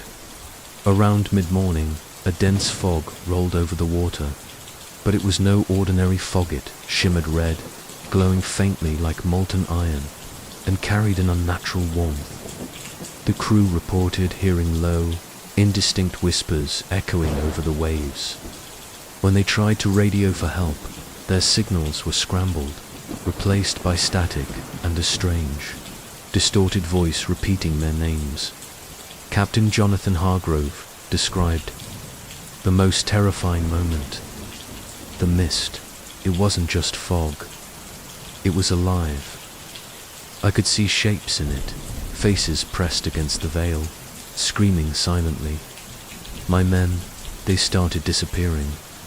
One moment they were beside me, the next, nothing, just ripples where they'd been. By nightfall, the mist lifted, leaving the lake calm and the Northern Spirit drifting near shore. 2 of the crew were found unconscious on the deck. The others were gone, leaving only the echo of their screams carried faintly across the water since then. Sightings of the blood mist have been reported sporadically. Hikers along the shoreline, kayakers, and even pilots flying low over the lake describe seeing the red haze appear suddenly, often accompanied by whispers, moving shadows, or the sensation of being watched. Some say the mist forms shapes human. Figures struggling to escape the fog, hands reaching out as if pleading for help. Those who step into it risk disorientation, hallucinations, or even vanishing entirely. Local legend suggests that the blood mist is the manifestation of centuries of lost souls, sailors, loggers, and travelers claimed by the lake over time. Others believe it is a warning from the lake itself, a supernatural defense that punishes hubris and disrespect. A few older residents whisper that during the mist, the lake is closer to the underworld than our world, and anything entering it may be claimed by the depths forever. In 1976, a pair of campers set up near a remote cove. At dusk, the red mist rolled in, glowing faintly in the last light of the sun. They watched, paralyzed, as shadowy figures emerged from the fog and walked across the water toward them. The campers froze, unable to move or call for help. The next morning, search parties found their tent empty, except for 2 small puddles of blood and footprints that led into the water and stopped abruptly. Even today, locals advise against approaching the lake when the red mist appears. Fishermen refuse to launch their boats, and pilots adjust their flight paths. Those who witness the phenomenon often describe a lingering sense of dread, and some claim the mist follows them long after they leave the lake, a permanent reminder of what was lost or almost taken. Scientists have attempted to explain the blood mist with natural phenomena, algae blooms, fog interacting with sunlight, or even rare chemical reactions, but none can account for the whispers, the shapes, or the sudden vanishings reported over nearly a century. For the people who live along the shores of Lake Superior, the blood mist is real and ever-present warning that the lake is not just water and waves, but a realm with its own will, guarding secrets older than any living memory. And so, when the sun sets over Lake Superior and the wind rises from the north, some say you can see the first tendrils of red creeping across the water, and hear faint, anguished voices carried by the breeze. Those who encounter the blood mist may survive, but few leave unchanged, and some never leave at all. The haunting of Fort York, Toronto, Ontario, Fort York, located in the heart of Toronto, is a historic military site dating back to the late 18th century. Its brick walls and cannon-lined ramparts attract tourists daily, but beneath the cobblestones and old barracks lies a darker history, whispered only by those who dare to stay after hours. The haunting of Fort York. The fort was central during the War of 1812, witnessing battles, sieges, and the deaths of soldiers on both sides.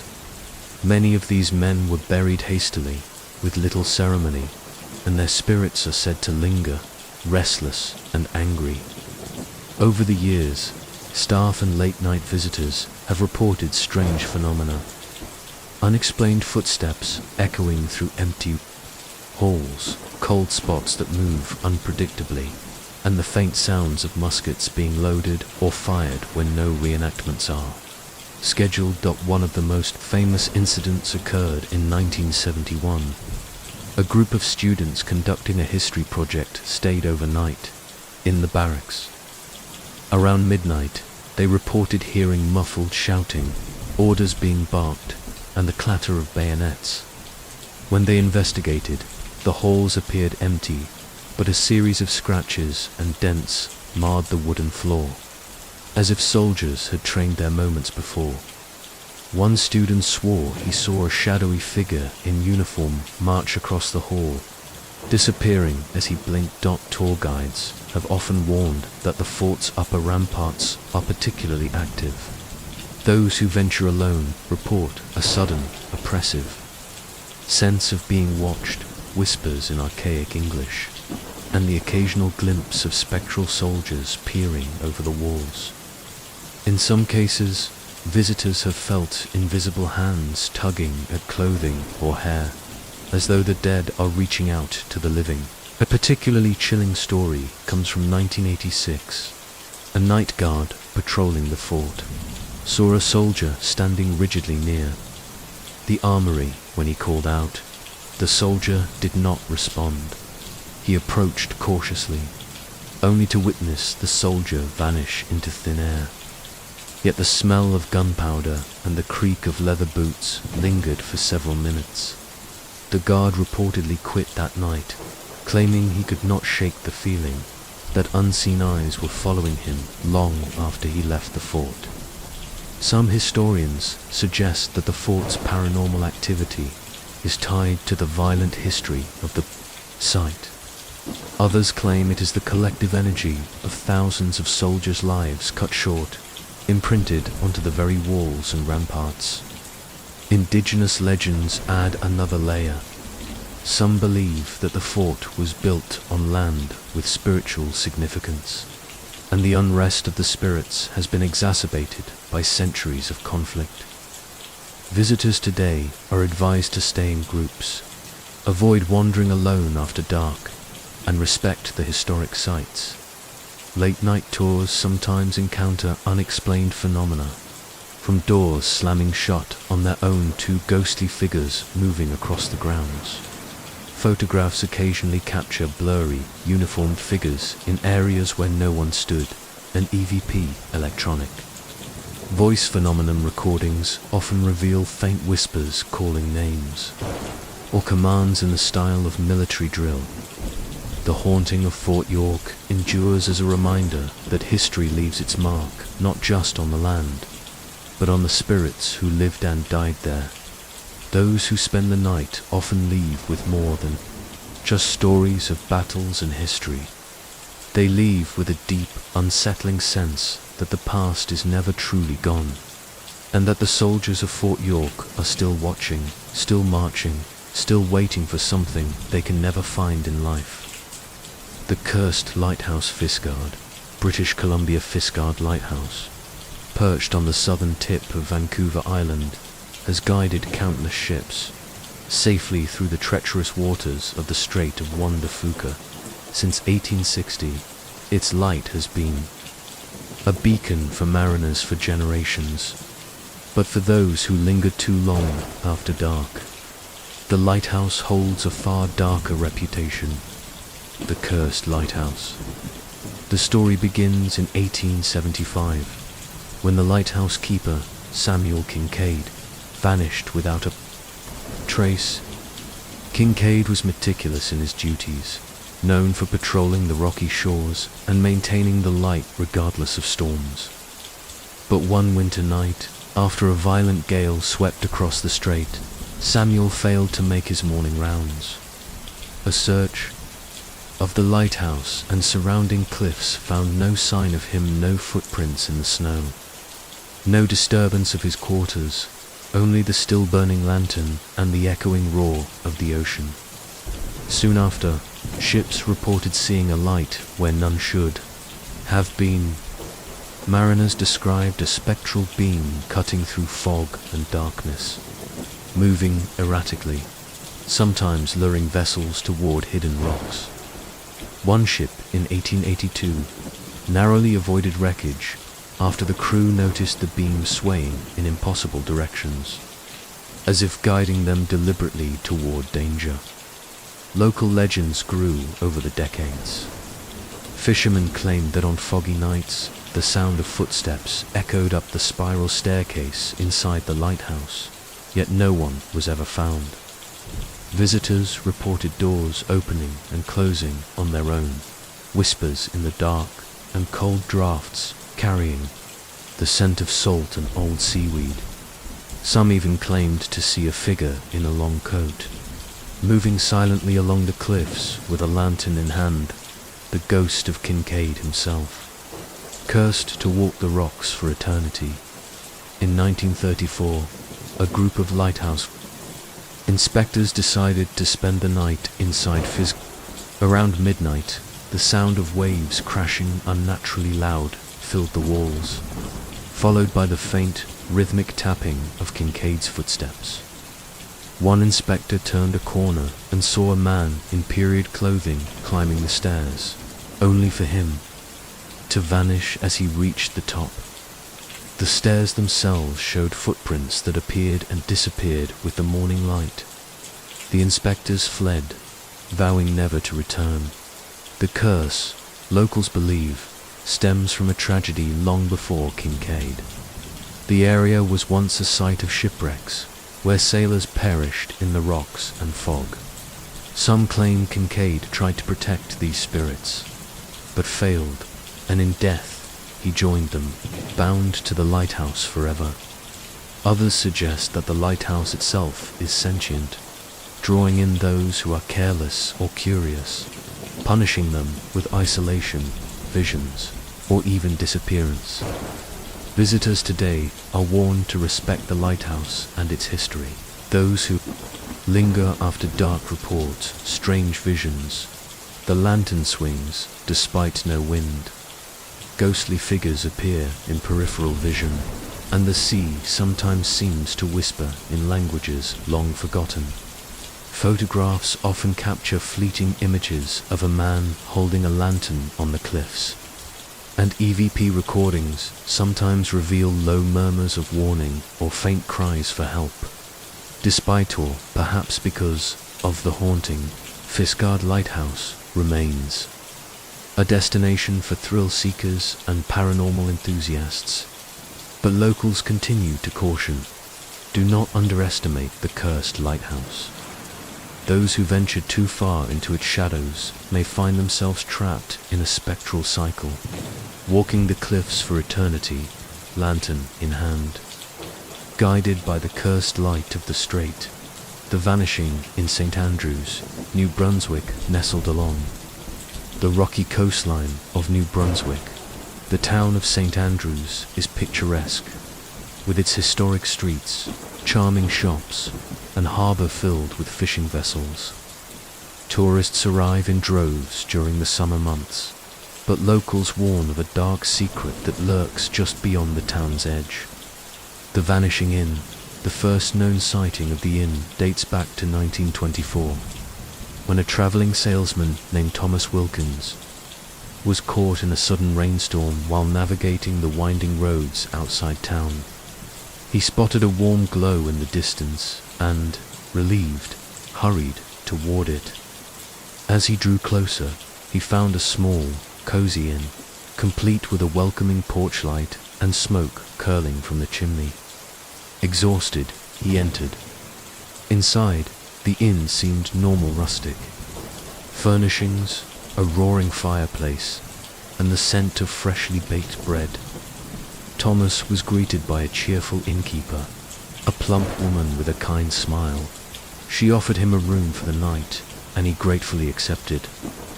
He ate a hearty meal, conversed with a few other travellers, and finally went to bed. But the next morning, Thomas awoke to an entirely different world. The inn was gone. Where it had stood the night before was nothing but fog, jagged rocks, and a lonely stretch of road. There were no tracks in the mud, no signs that a building had ever been there, not even the smallest indentation in the soil. Thomas returned to St. Andrews, shaken, and told his story, but locals only gave him wary looks, murmuring about the Vanishing Inn. Over the decades, more reports surfaced. Hikers, travelers, and even locals caught in sudden storms reported spotting the inn on nights of heavy fog or rain. They would approach, seeking shelter, and find a fully furnished building, warm and inviting, often with cheerful patrons and a host who seemed to know far too much about them. Meals were served, beds made, and firewood stacked neatly. Yet by dawn or even moments later, if they stepped outside the inn, would vanish entirely, leaving them alone in the wilderness. In 1979, a young couple, Karen and Philip experienced the inn firsthand. Driving back from a weekend trip, a blizzard suddenly descended, blanketing the roads in snow. Through the swirling white, they saw lights in the distance and drove toward them, desperate for shelter. The inn appeared exactly as they imagined, a warm, inviting refuge from the storm. Inside, other guests were sipping tea by the fireplace, and a kindly innkeeper handed them towels. The couple settled in, feeling safe for the first time all evening. At around midnight, Karen awoke to silence. The other guests were gone. Philip was nowhere to be found. Panicked, she ran outside, but there was no snow-covered road, no harbour. No inn, only an empty field dotted with trees and rocks. The blizzard had lifted as if it had never existed, leaving her alone, cold and disoriented. Philip returned hours later, having wandered out of the woods miles away, with no memory of what had happened. The inn had vanished again, taking the night hand, perhaps a fragment of their sanity with it. Legends say the Vanishing Inn is a trap set by spirits who feed on desperation, loneliness, or curiosity. Some suggest it is a remnant of a tragic past, an innkeeper and her patrons lost in a storm centuries ago, cursed to repeat the same hospitality endlessly, drawing travelers into their world. Others claim it is a warning from the wilderness itself, a supernatural safeguard against those who underestimate the harshness of the Canadian coast. Photographs and film footage are often useless. Many who have attempted to capture the inn report blurred, featureless images, or see only a faint outline of the structure where the camera was aimed. Some even claim that electronic devices fail entirely in its presence compasses spin, radios hiss with static, and cell phones lose signal. A chilling account from 1995 involves a group of college students on a hiking trip. Seeking refuge during a sudden storm, they discovered the inn glowing warmly amidst the fog. They spent the night eating, laughing, and sharing stories with other travelers. But when they stepped outside at dawn, the fog had lifted, revealing only the stark, empty wilderness. One student later admitted in an interview that he still hears the laughter and the footsteps from that night echoing in his dreams, always leading him back to the Vanishing Inn. Locals offer warnings to anyone venturing near the outskirts of St. Andrews, especially during foggy or stormy nights.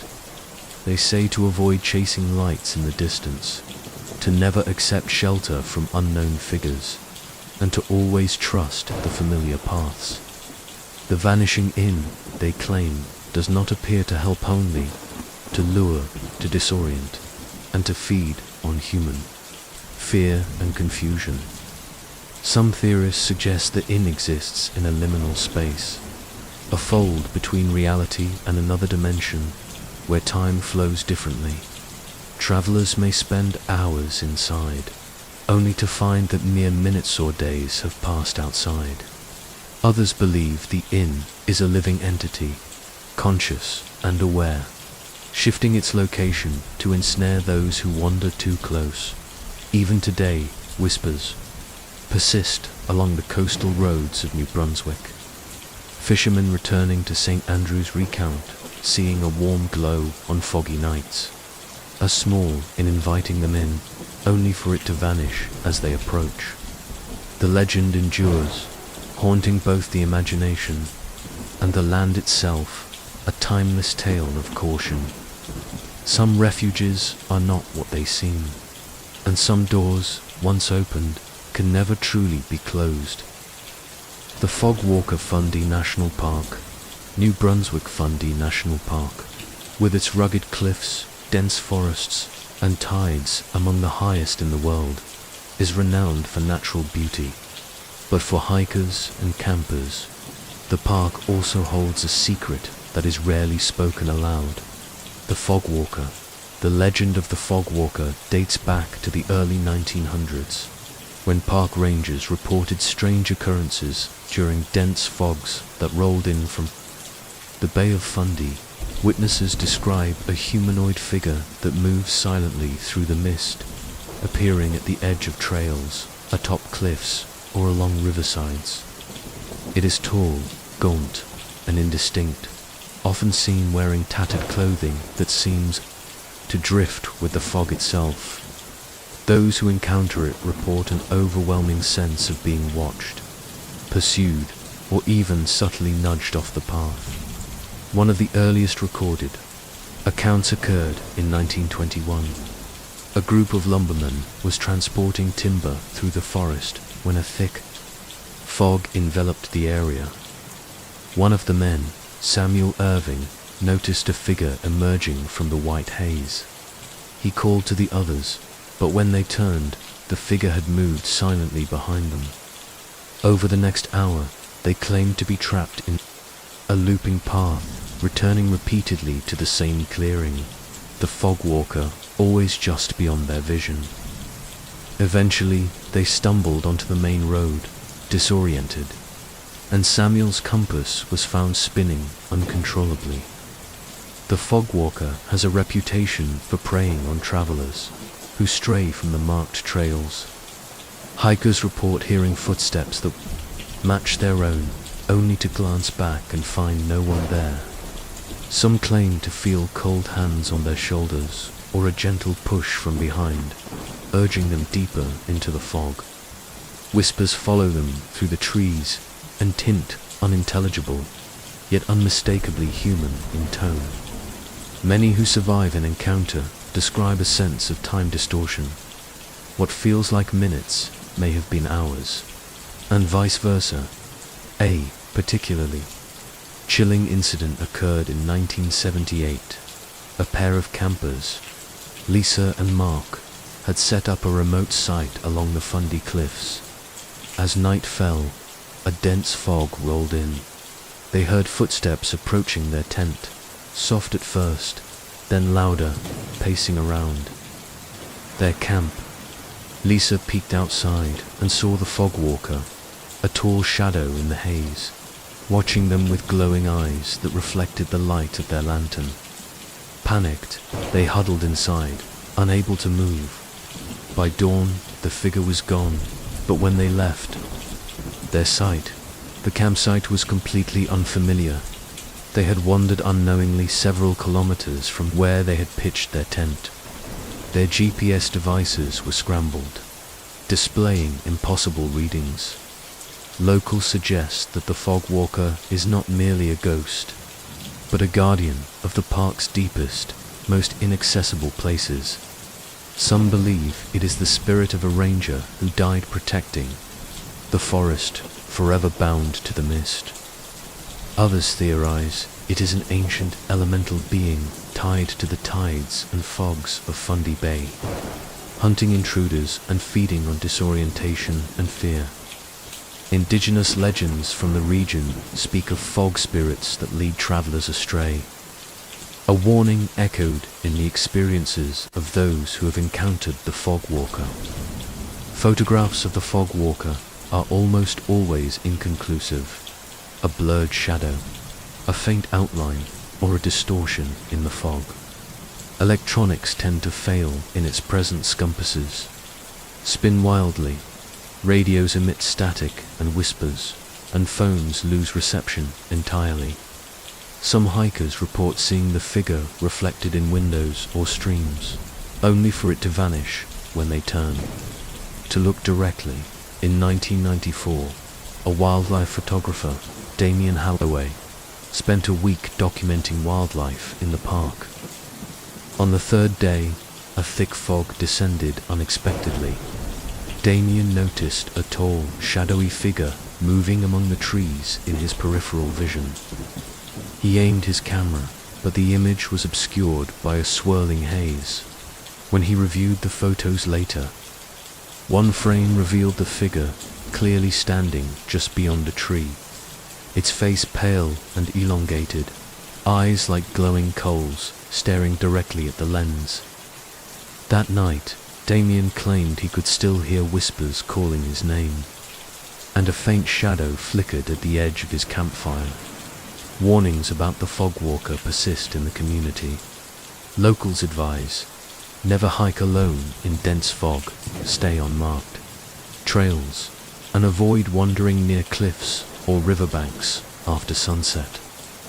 Those who encounter it are often left unharmed physically, but many speak of lingering psychological effects and nightmares, disorientation, and an unsettling feeling that something is always just beyond the fog. Some hikers never return, leaving only footprints that lead into the mist and disappear abruptly. The fog walker endures as a testament to the park's power over those who enter unprepared.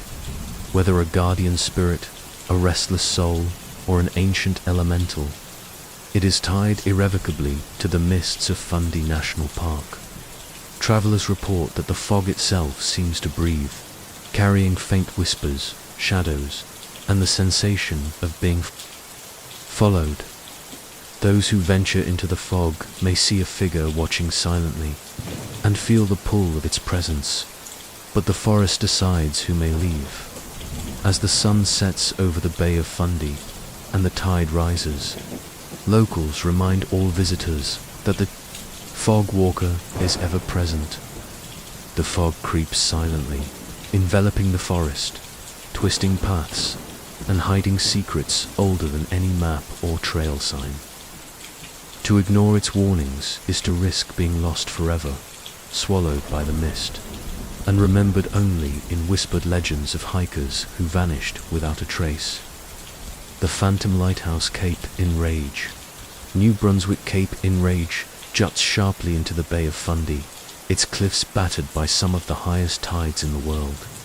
Tourists admire its rugged beauty, its lighthouse, and the adventure activities offered on the cliffs, but locals speak in hushed tones about a presence that has haunted Cape and Rage for over a century.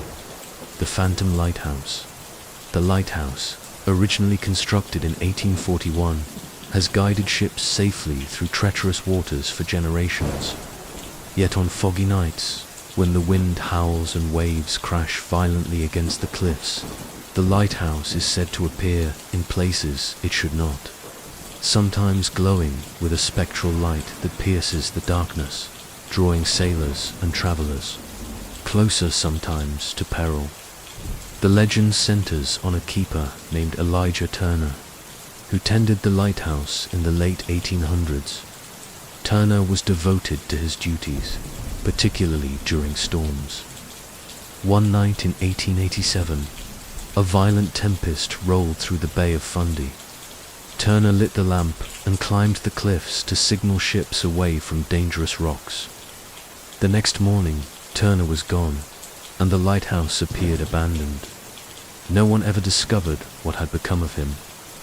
Some sailors reported seeing him that night, standing on the edge of the cliffs, lantern in hand, but disappearing before they could approach. After Turner's disappearance, reports of the Phantom Lighthouse increased. Fishermen navigating the bay on stormy nights would sometimes see a ghostly tower rising from the mist, its lights swinging unpredictably.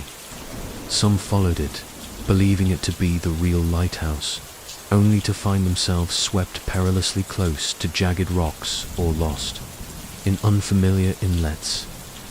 Those who returned often spoke of hearing footsteps behind them, faint whispers in the wind, and a presence that seemed to shadow their every move. In 1924, a shipping captain named Marcus Leckler recounted a terrifying encounter. While navigating through dense fog, he saw a lighthouse's beacon shining far closer than it should have been. Trusting the light, he steered his vessel toward it, but suddenly the light vanished. The fog lifted, revealing dangerous shoals where the beacon had appeared. Marcus claimed he heard a low, almost human laugh carried across the waves, and the feeling that someone or something was watching him from the cliffs. His ship barely avoided disaster. The Phantom Lighthouse has been reported not only at sea but on land. Hikers exploring the cliffs in dense fog have reported glimpses of Turner's figure on the rocks. Tall, thin, and motionless, holding a lantern, the figure is said to silently observe those who pass, sometimes disappearing when approached. Some hikers report being compelled to follow the spectral light, only to realize hours later they have circled back to the same spot, lost and disoriented. A particularly chilling account occurred in 1979. A group of photography students visited Cape Enrage to capture the dramatic cliffs and lighthouse at sunset. As twilight descended, a thick fog rolled in from the bay. They saw the lighthouse glow, faintly in the distance. One student, Emily, ventured closer, but the path seemed to twist unnaturally. The lighthouse appeared nearer, then farther away with each step. Emily called to her friends, but they could not see her. By the time the fog cleared, she was standing alone on a cliff edge, the lighthouse nowhere in sight. She claimed she heard Turner's footsteps and whispers urging her toward the edge, a voice both warning and coaxing at once. She survived, but the experience haunted her for decades. Legend suggests that the Phantom Lighthouse is either Turner himself, cursed to eternally guard the cliffs, or a manifestation of the bay's restless spirits, punishing those who underestimate the treacherous tides. Some say the lighthouse can appear in multiple places simultaneously, a spectral mirage meant to disorient and ensnare the unwary. Others believe that anyone who glimpses the light for too long risks being drawn into a liminal space where time and reality lose meaning. Even in modern times, the Phantom Lighthouse maintains its eerie reputation. Tourists on the cliffs report flashes of light moving through the fog, ghostly footsteps along the rocks, and inexplicable drops in temperature. Cameras and drones often fail near the cliffs. Images of the lighthouse sometimes appear distorted, with Turner's faint outline visible in the lantern glow. Locals continue to warn, never approach the cliffs alone at night, especially during storms or heavy fog. If you see a lighthouse glowing in an unusual place, observe from a distance and do not attempt to follow it. Those who ignore the warning risk being lost to the cliffs, drawn toward the Phantom Lighthouse, never to return or worse, joining. Turner in his eternal vigil, Cape Enrage's Phantom Lighthouse endures as both a warning and a mystery.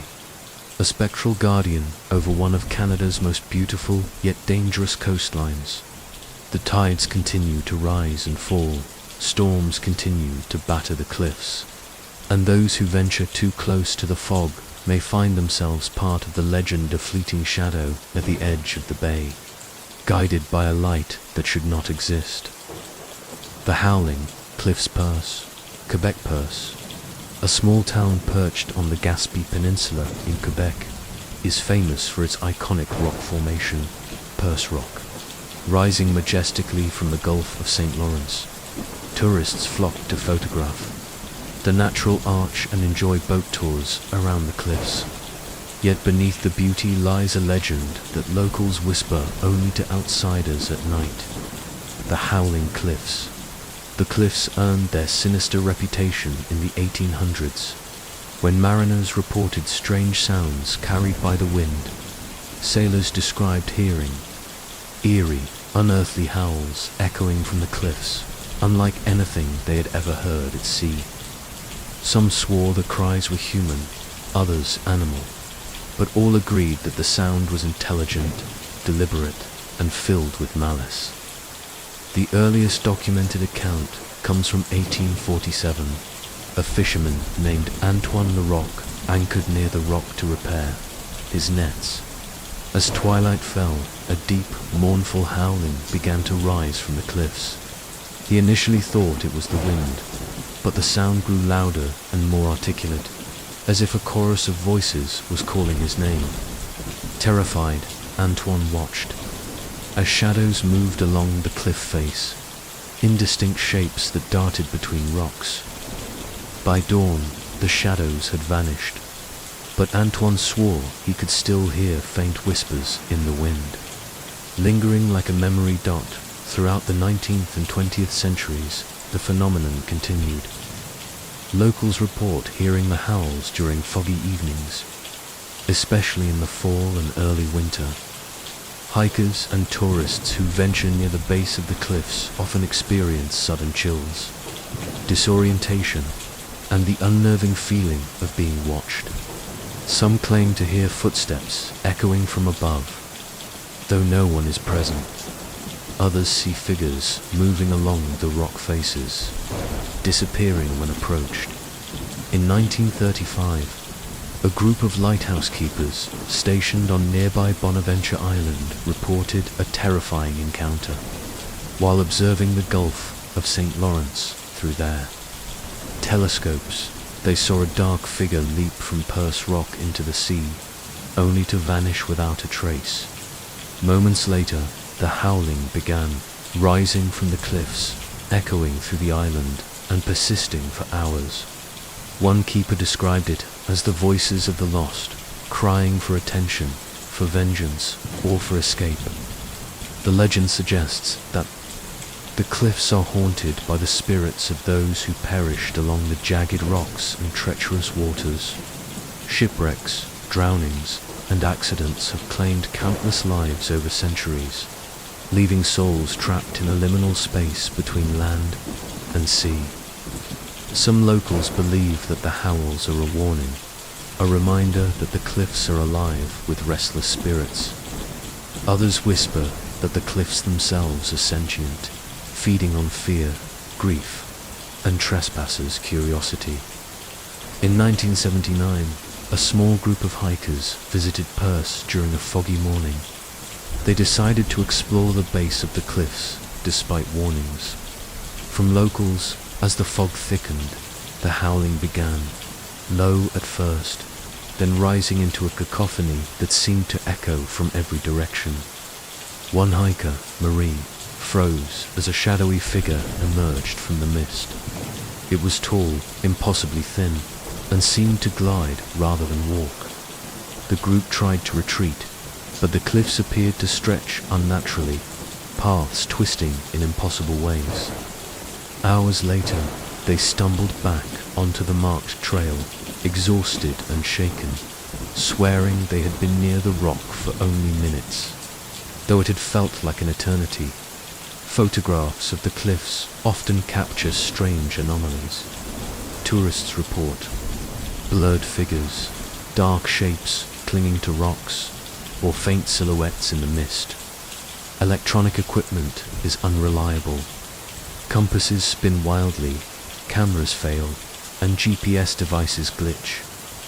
Some theorists argue that the cliffs create localized magnetic distortions, while others claim the howling cliffs exist partially outside normal reality, bending perception for those who venture too close. Local guides continue to offer warnings. Never explore the base of the cliffs alone, especially during fog or storms. Listen carefully to the wind, for the howls may be more than the sound of nature. They may be a test, a lure, or a judgment. Those who ignore the warnings may find themselves lost in a maze of shadowy rock faces, hearing cries that never cease, and glimpsing figures that are not entirely human, despite its terrifying reputation. The howling cliffs draw curiosity seekers. Some arrive to challenge the legend, others hoping to capture proof. Few leave unchanged. Survivors describe lingering unease, strange dreams of cliffs and shadows, and an unshakable sense of being watched. Some claim they can hear the howls even years after visiting, carried on the wind in quiet moments. A reminder that the spirits of Perce never truly rest, as the tides of the Gulf of St. Lawrence rise and fall, and fog drifts over the peninsula. the howling cliffs endure. Their cries echo across the water, a haunting symphony for anyone daring enough to approach. And in the mist, shadows move, watching, waiting, and reminding all who venture near that some natural wonders conceal darker. Truths that howl, whisper, and beckon, never to be ignored. The Whispering Mines Bathurst, New Brunswick Bathurst, a small town in northern New Brunswick, is known for its rich mining history. Silver, lead, and zinc were extracted from its underground shafts for generations. Yet beneath the earth, long tunnels hold a sinister secret that miners and locals whisper about. The Whispering Mines. The story begins in the late 1800s, when the town's first mining shafts were dug. Miners would spend long hours underground, cutting through rock in near-total darkness. From the start, some workers reported hearing strange murmurs echoing through the tunnels, voices that seemed human yet impossible to locate. At first, these sounds were dismissed as echoes, the natural resonance of the shafts. But soon, incidents occurred that could not be explained. In 1897, a miner named Henry Levine went missing in Shaft 12. His companions searched for hours, calling his name, but only faint whispers responded. When they finally found him, Henry was crouched in a corner of the tunnel, shaking violently, muttering phrases that made no sense. He claimed he had heard voices luring him deeper into the mine, guiding him towards something alive within the rock. After that night, Henry was never the same. He refused to return underground, and he spoke little, only warning others to listen but never answer. Over the decades, similar events were reported. Miners would hear faint whispers calling their names or giving instructions in low, deliberate tones. Some reported seeing shadows move along the walls, indistinct forms with glowing eyes that vanished when approached. In 1932, a team working late in Shaft 8 claimed that a series of collapses occurred spontaneously. The miners survived physically, but they were psychologically scarred. One described hearing hundreds of voices murmuring at once, shaping the rock, shaping the men, shaping the fear. The mines were eventually abandoned in the mid-20th century, but the legend persisted. Locals continued to report strange occurrences near the old entrances, tools moving without cause, sudden cold drafts, and the unmistakable murmur of voices in the wind. Hikers exploring the area sometimes claim they can hear names being called from the depths, faintly at first, then growing louder as if urging them to descend into the darkness. In 1978, a group of urban explorers ventured into the Bathurst mines, documenting their exploration with flashlights and cameras. As they navigated the dark shafts, they noticed the whispers begin, indistinct at first, then forming words. "Come, closer, we're waiting." Terrified, they attempted to retreat, only to find the tunnels seemed to twist and lengthen, trapping them in a maze of darkness. The photographs they recovered later showed blurry figures in the corners of the frames, humanoid yet impossibly distorted, with eyes glowing faintly red. The most chilling account comes from 1995. A lone geologist, Dr. Rebecca Moynihan, returned to Bathurst to study mineral deposits in the abandoned tunnels. Equipped with recording devices, she descended into Shaft 7. As she moved deeper, the whispers became intelligible, calling her name repeatedly, coaxing her further underground. Her recordings captured dozens of overlapping voices, some pleading, some laughing, some threatening. Dr. Moynihan emerged hours later, disoriented and pale, claiming she had walked miles in tunnels that were barely 50 meters long. She refused to speak of what she saw beyond the whispers, but locals noted that she never returned to Bathurst, moving far away and never again venturing underground. Legends suggest that the mines are haunted, not just by human spirits, but by something older, something tied to the very rock itself. Some theorists claim that miners unearthed a presence deep within the earth, a consciousness that feeds on fear, shaping the tunnels to trap those who enter. Others suggest that the whispers are remnants of centuries of labor, the collective memory of countless miners imprinted onto the stone, waiting to guide or mislead those who listen. Visitors today are advised to stay away from the old mines. Locals caution that the whispers are not merely sounds, they are traps, capable of disorienting and manipulating those who hear them. Even from outside the shafts, some report hearing soft murmurs echoing in the wind, carrying distant names and beckoning unwary travelers into darkness. The whispering mines of Bathurst endure as a chilling testament to human curiosity and fear. The abandoned shafts, silent by day, come alive at night with voices that defy explanation. Shadows twist and merge, pathways extend impossibly, and those who venture too far may find themselves lost not just in space, but in time and memory. The mines are a labyrinth of both rock and spirit, echoing the stories of countless lives trapped between the earth above and the darkness below. For those who pass near Bathurst, the old miners offer a simple warning: listen, but never answer. Heed the whispers at your peril. Some who do may never return, leaving only the echo of their voices to join the chorus beneath the surface. The spectre of Pointeau per Lighthouse, Rimouski, Quebec. Pointeau per Lighthouse, overlooking the St. Lawrence River in Rimouski, Quebec, is a beacon of maritime history and a popular tourist site. Its towering structure has guided countless ships safely to shore since 1909. But beneath the charm of this historic lighthouse lies a darker legend, whispered among locals and visitors alike. The spectre of Pointeau, per the story, begins with the lighthouse's early years. In 1910, the first keeper, Henry Leblanc, was a meticulous and solitary man. He devoted himself to ensuring the light never failed, especially during the long, harsh winters. Yet the river was treacherous, and one winter, a violent storm swept through the region. A ship called the SS Montreal was lost to the icy currents, claiming the lives of dozens of sailors.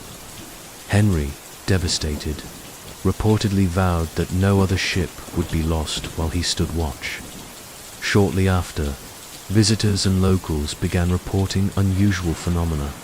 Lights in the tower would flicker even when the mechanism was shut down. Sounds of footsteps, pacing and echoing across the spiral stairs could be heard at night. Some claimed to see a figure in period clothing walking along the upper balcony, lantern in hand, staring into the darkness. Most chilling of all, people reported seeing a ship's silhouette appear on the horizon during storms, with Henry's ghost standing on the cliffs, guiding or warning it. One documented incident occurred in 1932. A group of fishermen approaching Rimouski during a dense fog noticed a light far from the riverbank. Mistaking it for the lighthouse, they steered toward it. As they drew closer, the light vanished, replaced by the ghostly figure of a man waving urgently. They quickly changed course and avoided running aground, later swearing that the figure's eyes glowed with an otherworldly intensity. This was believed to be Henry, intervening from beyond the grave. Throughout the 20th century, sightings of the spectre persisted. Tour guides and nighttime visitors report faint murmurs echoing in the tower, shadows on the walls that disappear when approached, and a sudden cold that seems concentrated around the spiraling stairs. Hikers along the nearby cliffs have seen a solitary figure pacing at the edge, lantern in hand, sometimes gesturing toward unseen ships in the river. Cameras often fail to capture the figure clearly. Long exposure photos sometimes reveal a faint silhouette in the lantern's glow. A particularly unsettling story comes from 1976. A marine historian named Sophie Tremblay spent the night inside the lighthouse, researching archival records. Around midnight, she awoke to the sound of soft footsteps ascending the spiral staircase. When she peeked from her room, she saw a man in early 20th century attire walking calmly toward the balcony. Sophie attempted to call out, but her voice failed. The figure paused, turned, and she felt his gaze pierce through her, conveying both sorrow and warning. Then he vanished into thin air, leaving only the lingering smell of salt and smoke. Sophie claims she spent the remainder of the night trembling, feeling an invisible presence pacing beside her bed. Local legends suggest that Henry LeBlanc's spirit remains bound to Pur, eternally tending the light and protecting sailors from the treacherous currents. Others speculate that the ghost is not benevolent, but a restless soul unable to accept the lives lost on the river, drawing attention to the river's dangers in a hauntingly vivid manner. Some reports suggest that the spectre can even appear on land to warn townsfolk, guiding them away from harm during sudden storms or avalanches of ice along the shore. Visitors today are warned, do not linger alone on the balcony at night, especially during storms or fog. Those who ignore the warning may experience sensations of being watched, hearing faint footsteps behind them, or glimpsing a figure pacing silently. Some who have encountered the spectre report dreams of the river and lost ships, as if Henry's spirit is replaying the tragedy in hopes of guiding someone to safety. Even modern technology cannot always protect against the lighthouse's eerie presence. Phones and radios sometimes fail. Cameras record only shadows or flickering lights. Some researchers claim that the lighthouse occupies a liminal space where time and reality bend, allowing Henry to continue his vigil centuries after his death. The spectre of Pointeau endures as a haunting reminder of the dangers of the St. Lawrence River and the dedication of those who once kept watch. The lighthouse itself remains a symbol of history, safety, and mystery, drawing visitors from around the world. But those who venture after dark may discover that Pointe-au-Père is not merely a historic site. It is a place where the past refuses to sleep, and where a devoted keeper still guards the river with his unearthly presence, a spectral sentinel watching over the waves for eternity. The shifting tides, Chala Bay, New Brunswick Chala Bay, nestled between northern New Brunswick and the Gaspé Peninsula of Quebec, is famous for its calm beaches, scenic vistas, and dramatic tidal shifts. While tourists admire its natural beauty, fishermen and locals speak in hushed tones about a phenomenon they call the shifting tides, haunting, inexplicable movement of water that seems to carry more than just the ocean. Stories date back to the early 1800s, when the bay was a hub for fishing and trade. Sailors reported times when the tides behaved unnaturally, rising faster than expected, creating whirlpools, or exposing sudden underwater formations. Many claimed that the water itself seemed alive, almost aware, and that it could lure vessels into dangerous rocks or shallow areas without warning. But what truly unsettled locals was the sensation that the bay whispers, and that the tides themselves can guide or mislead with intent. One of the earliest accounts comes from 1827. Captain Emile Gagnon, a seasoned fisherman, was returning to shore when a sudden fog enveloped his boat. The tide surged unexpectedly, pushing the vessel toward a rocky outcrop. Emil swore he heard soft voices in the mist, calling him by name, warning him more, perhaps daring him to change course. Acting on instinct, he steered sharply and narrowly avoided disaster. When he returned to the dock, his compass was spinning wildly, and he noticed unusual ripple patterns in the water that seemed to recede the moment he looked directly at them. The legend persisted over the decades. Locals described the shifting tides as a force that moves independently of the moon or wind, sometimes reversing currents, revealing and concealing sandbars, and creating phantom waves that crash where none should exist. Fishermen often report seeing ghostly vessels riding the tides, appearing to be trapped in loops of time, their crews waving silently before vanishing. Some claim to have heard whispers from the water directions, pleas for help, or faint chants in long-forgotten languages. A particularly chilling incident occurred in 1954. A small fishing crew was caught in fog while heading back to Puente Lockroy. Without warning, the tide surged and formed a swirling whirlpool directly in their path. As the men struggled to escape, they heard voices rising from the water, calling their names and repeating cryptic warnings. Do not enter. Do not follow. The bay remembers. One fisherman later described seeing a shadowy figure rise from the center of the whirlpool, motionless, staring at them before it dissipated into mist.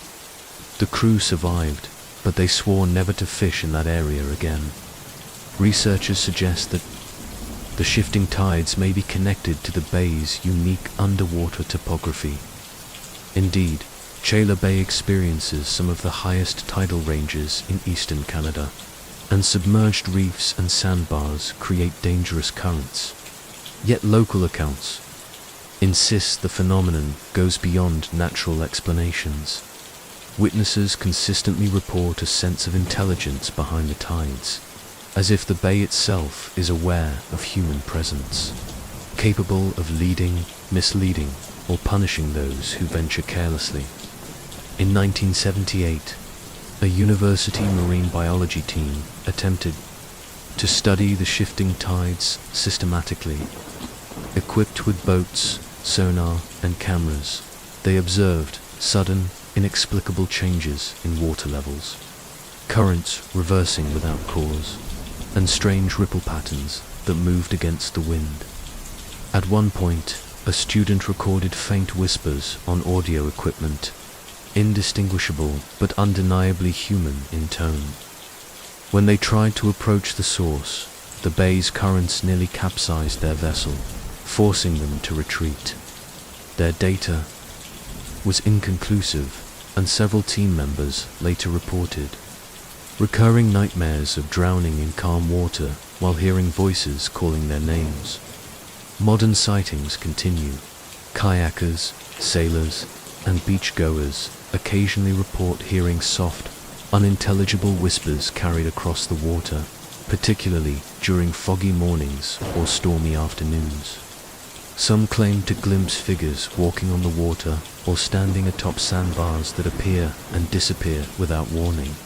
Photographs and video often show faint, shadowy silhouettes at the edge of visibility, and electronic equipment frequently malfunctions in the affected areas. Local legends suggest that the shifting tides are the result of centuries of tragedy.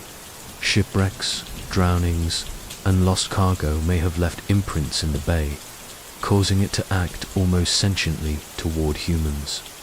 Some say the tides are a guardian, warning sailors of danger, while others believe the bay is malevolent, punishing hubris and curiosity. The truth remains elusive, hidden beneath the waters and carried by whispers that float over the waves. Visitors are advised to respect the bay.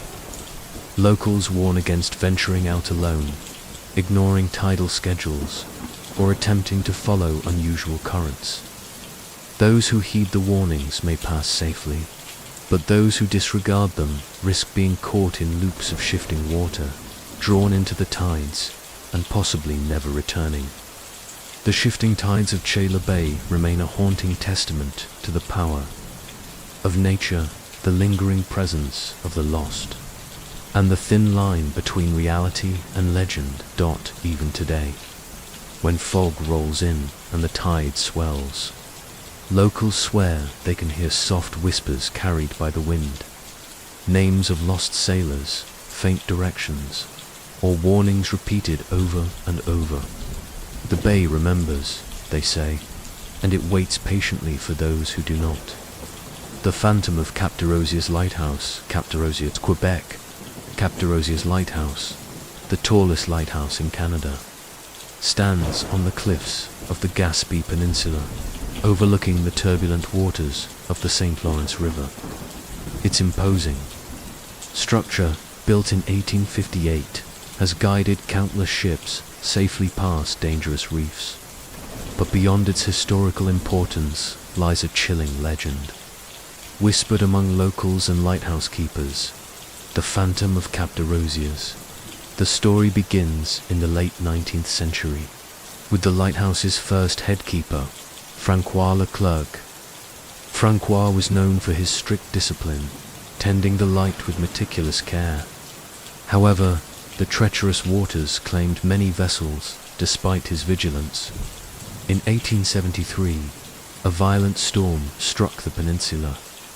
The ship Marie Joseph was lost, its crew never found. Francois, devastated by the tragedy, vowed to guard the lighthouse with his life and soul, ensuring that no vessel would meet the same fate again. Soon after, visitors reported unusual phenomena. Lights in the tower would flicker even during calm nights. Faint footsteps echoed on the spiral staircase when no one was present. Some claimed to see a man in 19th century clothing standing on the balcony, staring toward the river, lantern in hand. Mariners noted that the lighthouse sometimes appeared in places it should not, as though drawn closer to ships in peril, guiding them more, perhaps luring them through an unseen path. In 1901, a fisherman named Jules Beaulieu recounted an encounter. During a dense fog, navigating his small boat near the reefs, he suddenly noticed the lighthouse's glow much farther from shore than expected. As he steered toward it, the light vanished, and he glimpsed a shadowy figure on the cliffs, gesturing. Frantically, terrified, he altered his course, narrowly avoiding the hidden rocks. He swore the figure's eyes glowed with an unnatural light, and that the air carried whispers urging him to turn back. Throughout the 20th century, sightings persisted. Tourists visiting the lighthouse at night reported faint murmurs, shadows, moving along the walls, and cold drafts that seemed concentrated around the spiral stairs. A few hikers claimed they saw a figure pacing the cliffs, lantern in hand, pointing toward the water as if signaling unseen ships. Cameras often failed to capture the figure clearly. Long exposures sometimes revealed only a faint silhouette in the lantern glow. One of the most chilling accounts comes from 1976. A lighthouse historian, Renée Gagnon, spent the night documenting the tower for her research. Around midnight, she heard footsteps ascending the spiral staircase, slow and deliberate. Peering from her study room, she saw a man in old-fashioned clothing walking calmly toward the balcony. She attempted to call out, but her voice faltered. The figure paused, turning toward her, eyes glowing faintly, and she felt a wave of sorrow and warning. Then he vanished, leaving only the lingering scent of sea salt and candle smoke. Renée later reported vivid dreams of the lost ship Marie Joseph and its crew, replaying the storm in endless loops. Some locals believe Francois Leclerc's spirit remains bound to Cap de Rosiers, eternally guarding the lighthouse and protecting sailors from the treacherous reefs. Others claim the phantom is restless, seeking to atone for the lives lost, appearing both as a guide and a warning. The lighthouse itself is said to exist partly outside conventional time, allowing Francois to continue his vigilance long after death. Modern visitors often report electronic malfunctions in the lighthouse's upper floors, phones losing signal, cameras producing distorted images, compasses spinning wildly. A few have claimed to hear whispers in the wind, faint and unintelligible, carrying urgent warnings or pleas for help. Some theorists suggest the phantom is a manifestation of human memory imprinted onto the building, a sentinel shaped by devotion, tragedy, and loss. Even today, during storms or fog, the phantom appears. Shadows are seen pacing the balcony, lanterns flicker in impossible patterns, and those nearby report a sense of being watched. Locals caution, do not approach the cliffs alone at night, and if the lighthouse seems closer than it should, resist the impulse to follow it. Heed the warnings, for those who ignore them may find themselves trapped in a loop of time and perception, guided by a ghost whose vigilance is both protective and relentless. Cap de Rosiers lighthouse stands not only as a historical monument, but also as a testament to the phantom's enduring presence. The cliffs and reefs remain perilous, the river's currents relentless, and Francois' spirit, vigilant and eternal, continues to watch over the waters. The phantom of Cap de Rosiers serves as both guide and warning, a reminder that the past lingers, and that some guardians never rest even beyond the grave. The Silent Forest Restigouche, New Brunswick Restigouche, a region in northern New Brunswick, is celebrated for its dense forests, winding rivers, and natural beauty. Yet among the locals, there is a place they rarely speak of aloud, a part of the forest where no birds sing, no wind rustles the leaves, and all sound seems to vanish. The silent forest of Restigouche. The legend traces back to the early 19th century. Loggers working deep in the forest would speak of areas where animals disappeared, their calls replaced by an unnatural hush. Travelers reported stepping into these parts and suddenly feeling disoriented, the forest seeming to twist around them. Even experienced hunters claimed compasses and other navigational tools failed when entering the silent forest. One of the earliest recorded incidents comes from 1823. A logger named Pierre Bouchard was cutting timber when he noticed the sounds of the forest suddenly cease. Birds stopped singing, a deer froze mid-step, and the wind seemed to vanish. Pierre felt a presence watching him, invisible but undeniable. He later described hearing soft whispers, unintelligible yet full of warning. Panicked, he ran blindly through the trees, eventually finding the familiar logging path hours later. He claimed he had covered far more distance than possible in the time he thought had passed. The phenomenon persisted over the decades. Locals reported strange occurrences, footsteps that echoed behind them but never revealed a source, sudden drops in temperature, and eerie sensations of being followed. Some hikers claimed to see shadowy figures standing perfectly still among the trees, vanishing when approached. Others reported whispers that seemed to guide them deeper into the forest, only to realize too late that they were lost. Looping back to the same clearing repeatedly. In 1937, a survey team studying timber resources experienced a particularly chilling encounter. The team entered a dense section of the forest and noticed the sounds of their own voices fading. Minutes later, they observed figures among the tree stall, thin, motionless, yet somehow aware of their presence. Compasses spun uncontrollably, and attempts to retrace their steps led them in circles. Only after 3 days did they emerge near the edge of the forest, exhausted and shaken. One member claimed to have felt invisible hands guiding him away, from safety toward the heart of the forest.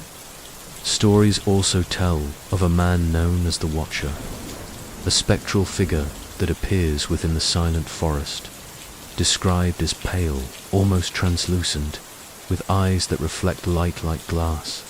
He is said to observe travelers from a distance, sometimes whispering warnings, sometimes remaining entirely silent. Encounters are rare but unforgettable. Those who have seen him report an overwhelming sense of dread, as if the forest itself were alive and judging their presence. The silent forest has also been tied to supernatural disappearances. During the 1950s, several hunters and hikers vanished without a trace. Search parties would find their campsites abandoned, tools and personal items neatly arranged, but no sign of struggle or explanation. Some investigators theorized that the forest claimed those who entered without respect, a force beyond human comprehension. Survivors often reported similar experiences: time distortion, whispered voices, and an almost magnetic pull drawing them toward the center of the forest. In 1974, a photography student named Marie-Claire Fontaine ventured into the forest for a project. She reported that as she entered the heart of the silent forest, all sound ceased. Her camera malfunctioned, images appeared warped, and her GPS failed. She began hearing soft, melodic whispers, seemingly urging her deeper. Panicked, she tried to turn back, but the trees seemed to shift, closing off familiar paths. Hours later, she stumbled out near the forest edge, unable to explain how she had traveled that distance. Marie-Claire later claimed she had glimpsed shadowy figures among the trees, watching her with unblinking eyes, and that the forest itself seemed to breathe. Researchers suggest the forest may be affected by unique environmental factors: dense foliage that blocks sound, uneven terrain creating auditory illusions, or magnetic anomalies disrupting instruments. Yet locals insist that these explanations cannot account for the overwhelming sensation of being watched, the whispers or the shadows glimpsed from the corner of one's eye.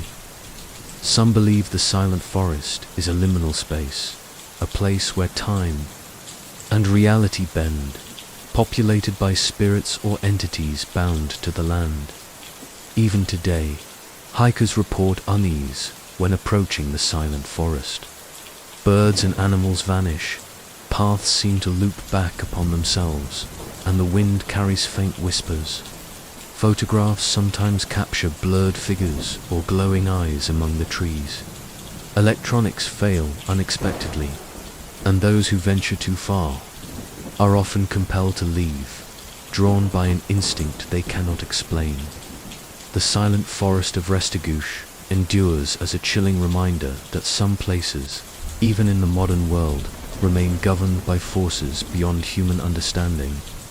Trees sway silently, shadows move unseen, and whispers echo through the mist, waiting for the next curious traveler to enter, to witness, or perhaps to never return.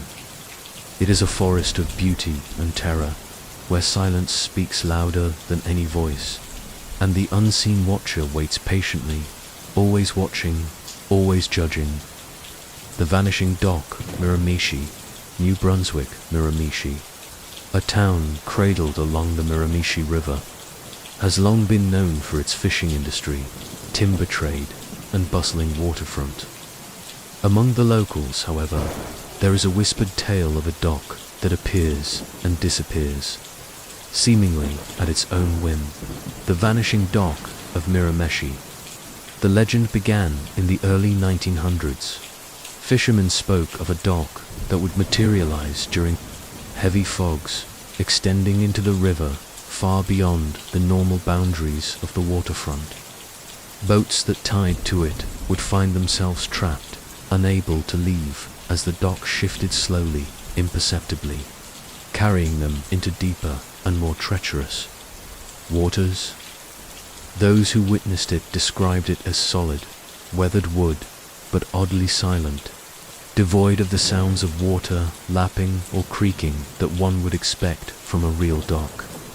One of the earliest recorded accounts came from a fisherman named Laurent Gauthier in 1912. Returning from a day on the river, he spotted a dock extending farther into the water than any he had ever seen. Thinking it was an old structure exposed by the tide, he tied his boat and stepped onto it. As he walked, the dock seemed to lengthen, moving silently into deeper channels. Laurent tried to return, but the dock twisted and turned, looping back toward the fog. Hours later, he awoke on shore, his boat washed up, with no recollection of how he had returned. He swore he had felt the presence of someone or something watching him from the fog. Over the decades, sightings of the vanishing dock continued. Fishermen and townspeople reported the structure appearing only during dense fogs at night or just before storms. Boats tied to it would often drift miles from where they were moored, sometimes reappearing hours later, stranded on sandbanks or rocks. Some reported hearing faint voices on the dock, whispers that beckoned, warned, or mocked, but when anyone tried to locate the source, no one was there. In 1947, a pair of loggers working near the river told of an encounter.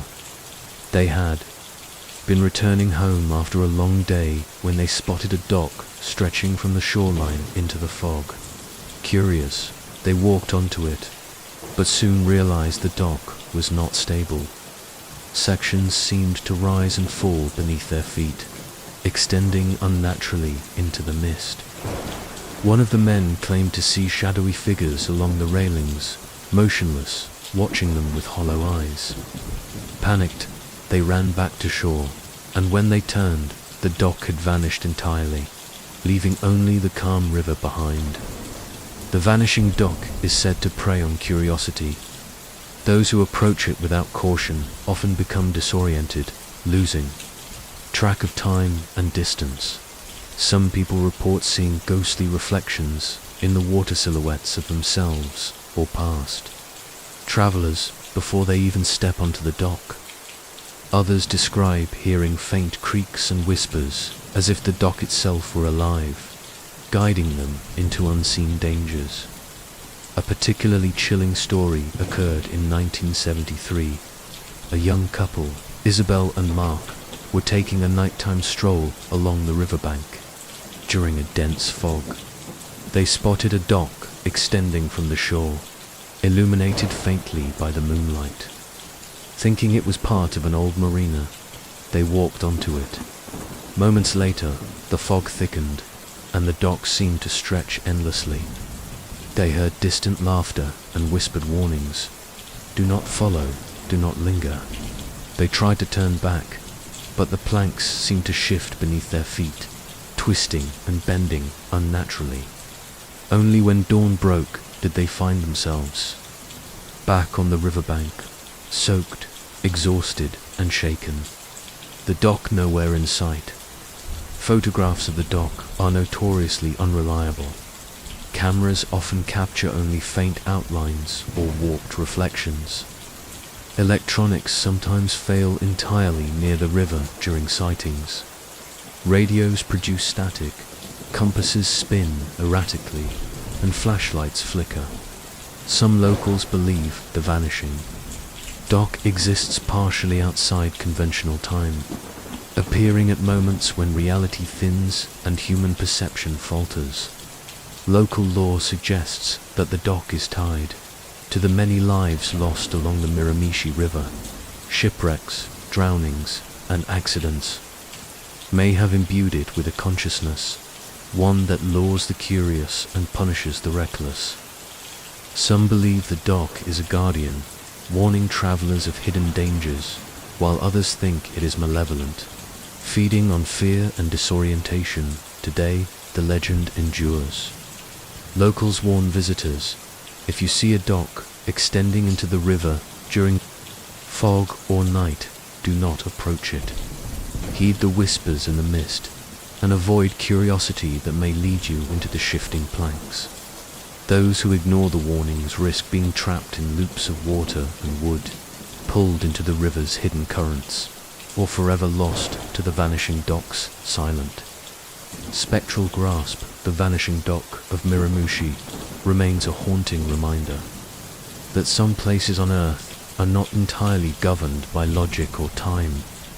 The river flows, the tides shift, and the dock appears, waiting in the fog, beckoning the curious, and testing the courage of all who dare step onto its ghostly boards. The Vanishing Train, Edmundston, New Brunswick, Edmundston, a town nestled along the St. John River near the New Brunswick-Quebec border, has long been a hub for rail transport in the region. Its railway lines carry timber, goods, and passengers, winding through dense forests and fog-laden valleys. Yet among the railway workers and locals, there is a tale that sends chills even through the most seasoned engineers. The Vanishing Train of Edmundston. The legend began in the early 20th century. In 1913, a passenger train traveling late at night disappeared somewhere between Edmundston and nearby villages. The train was reported on schedule at one station, but when it was expected at the next, it never arrived.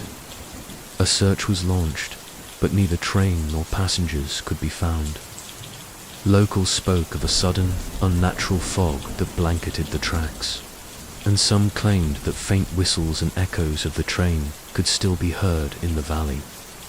Late at night, one of the first detailed accounts comes from a rail conductor named Louis Pelletier on a foggy night in 1920.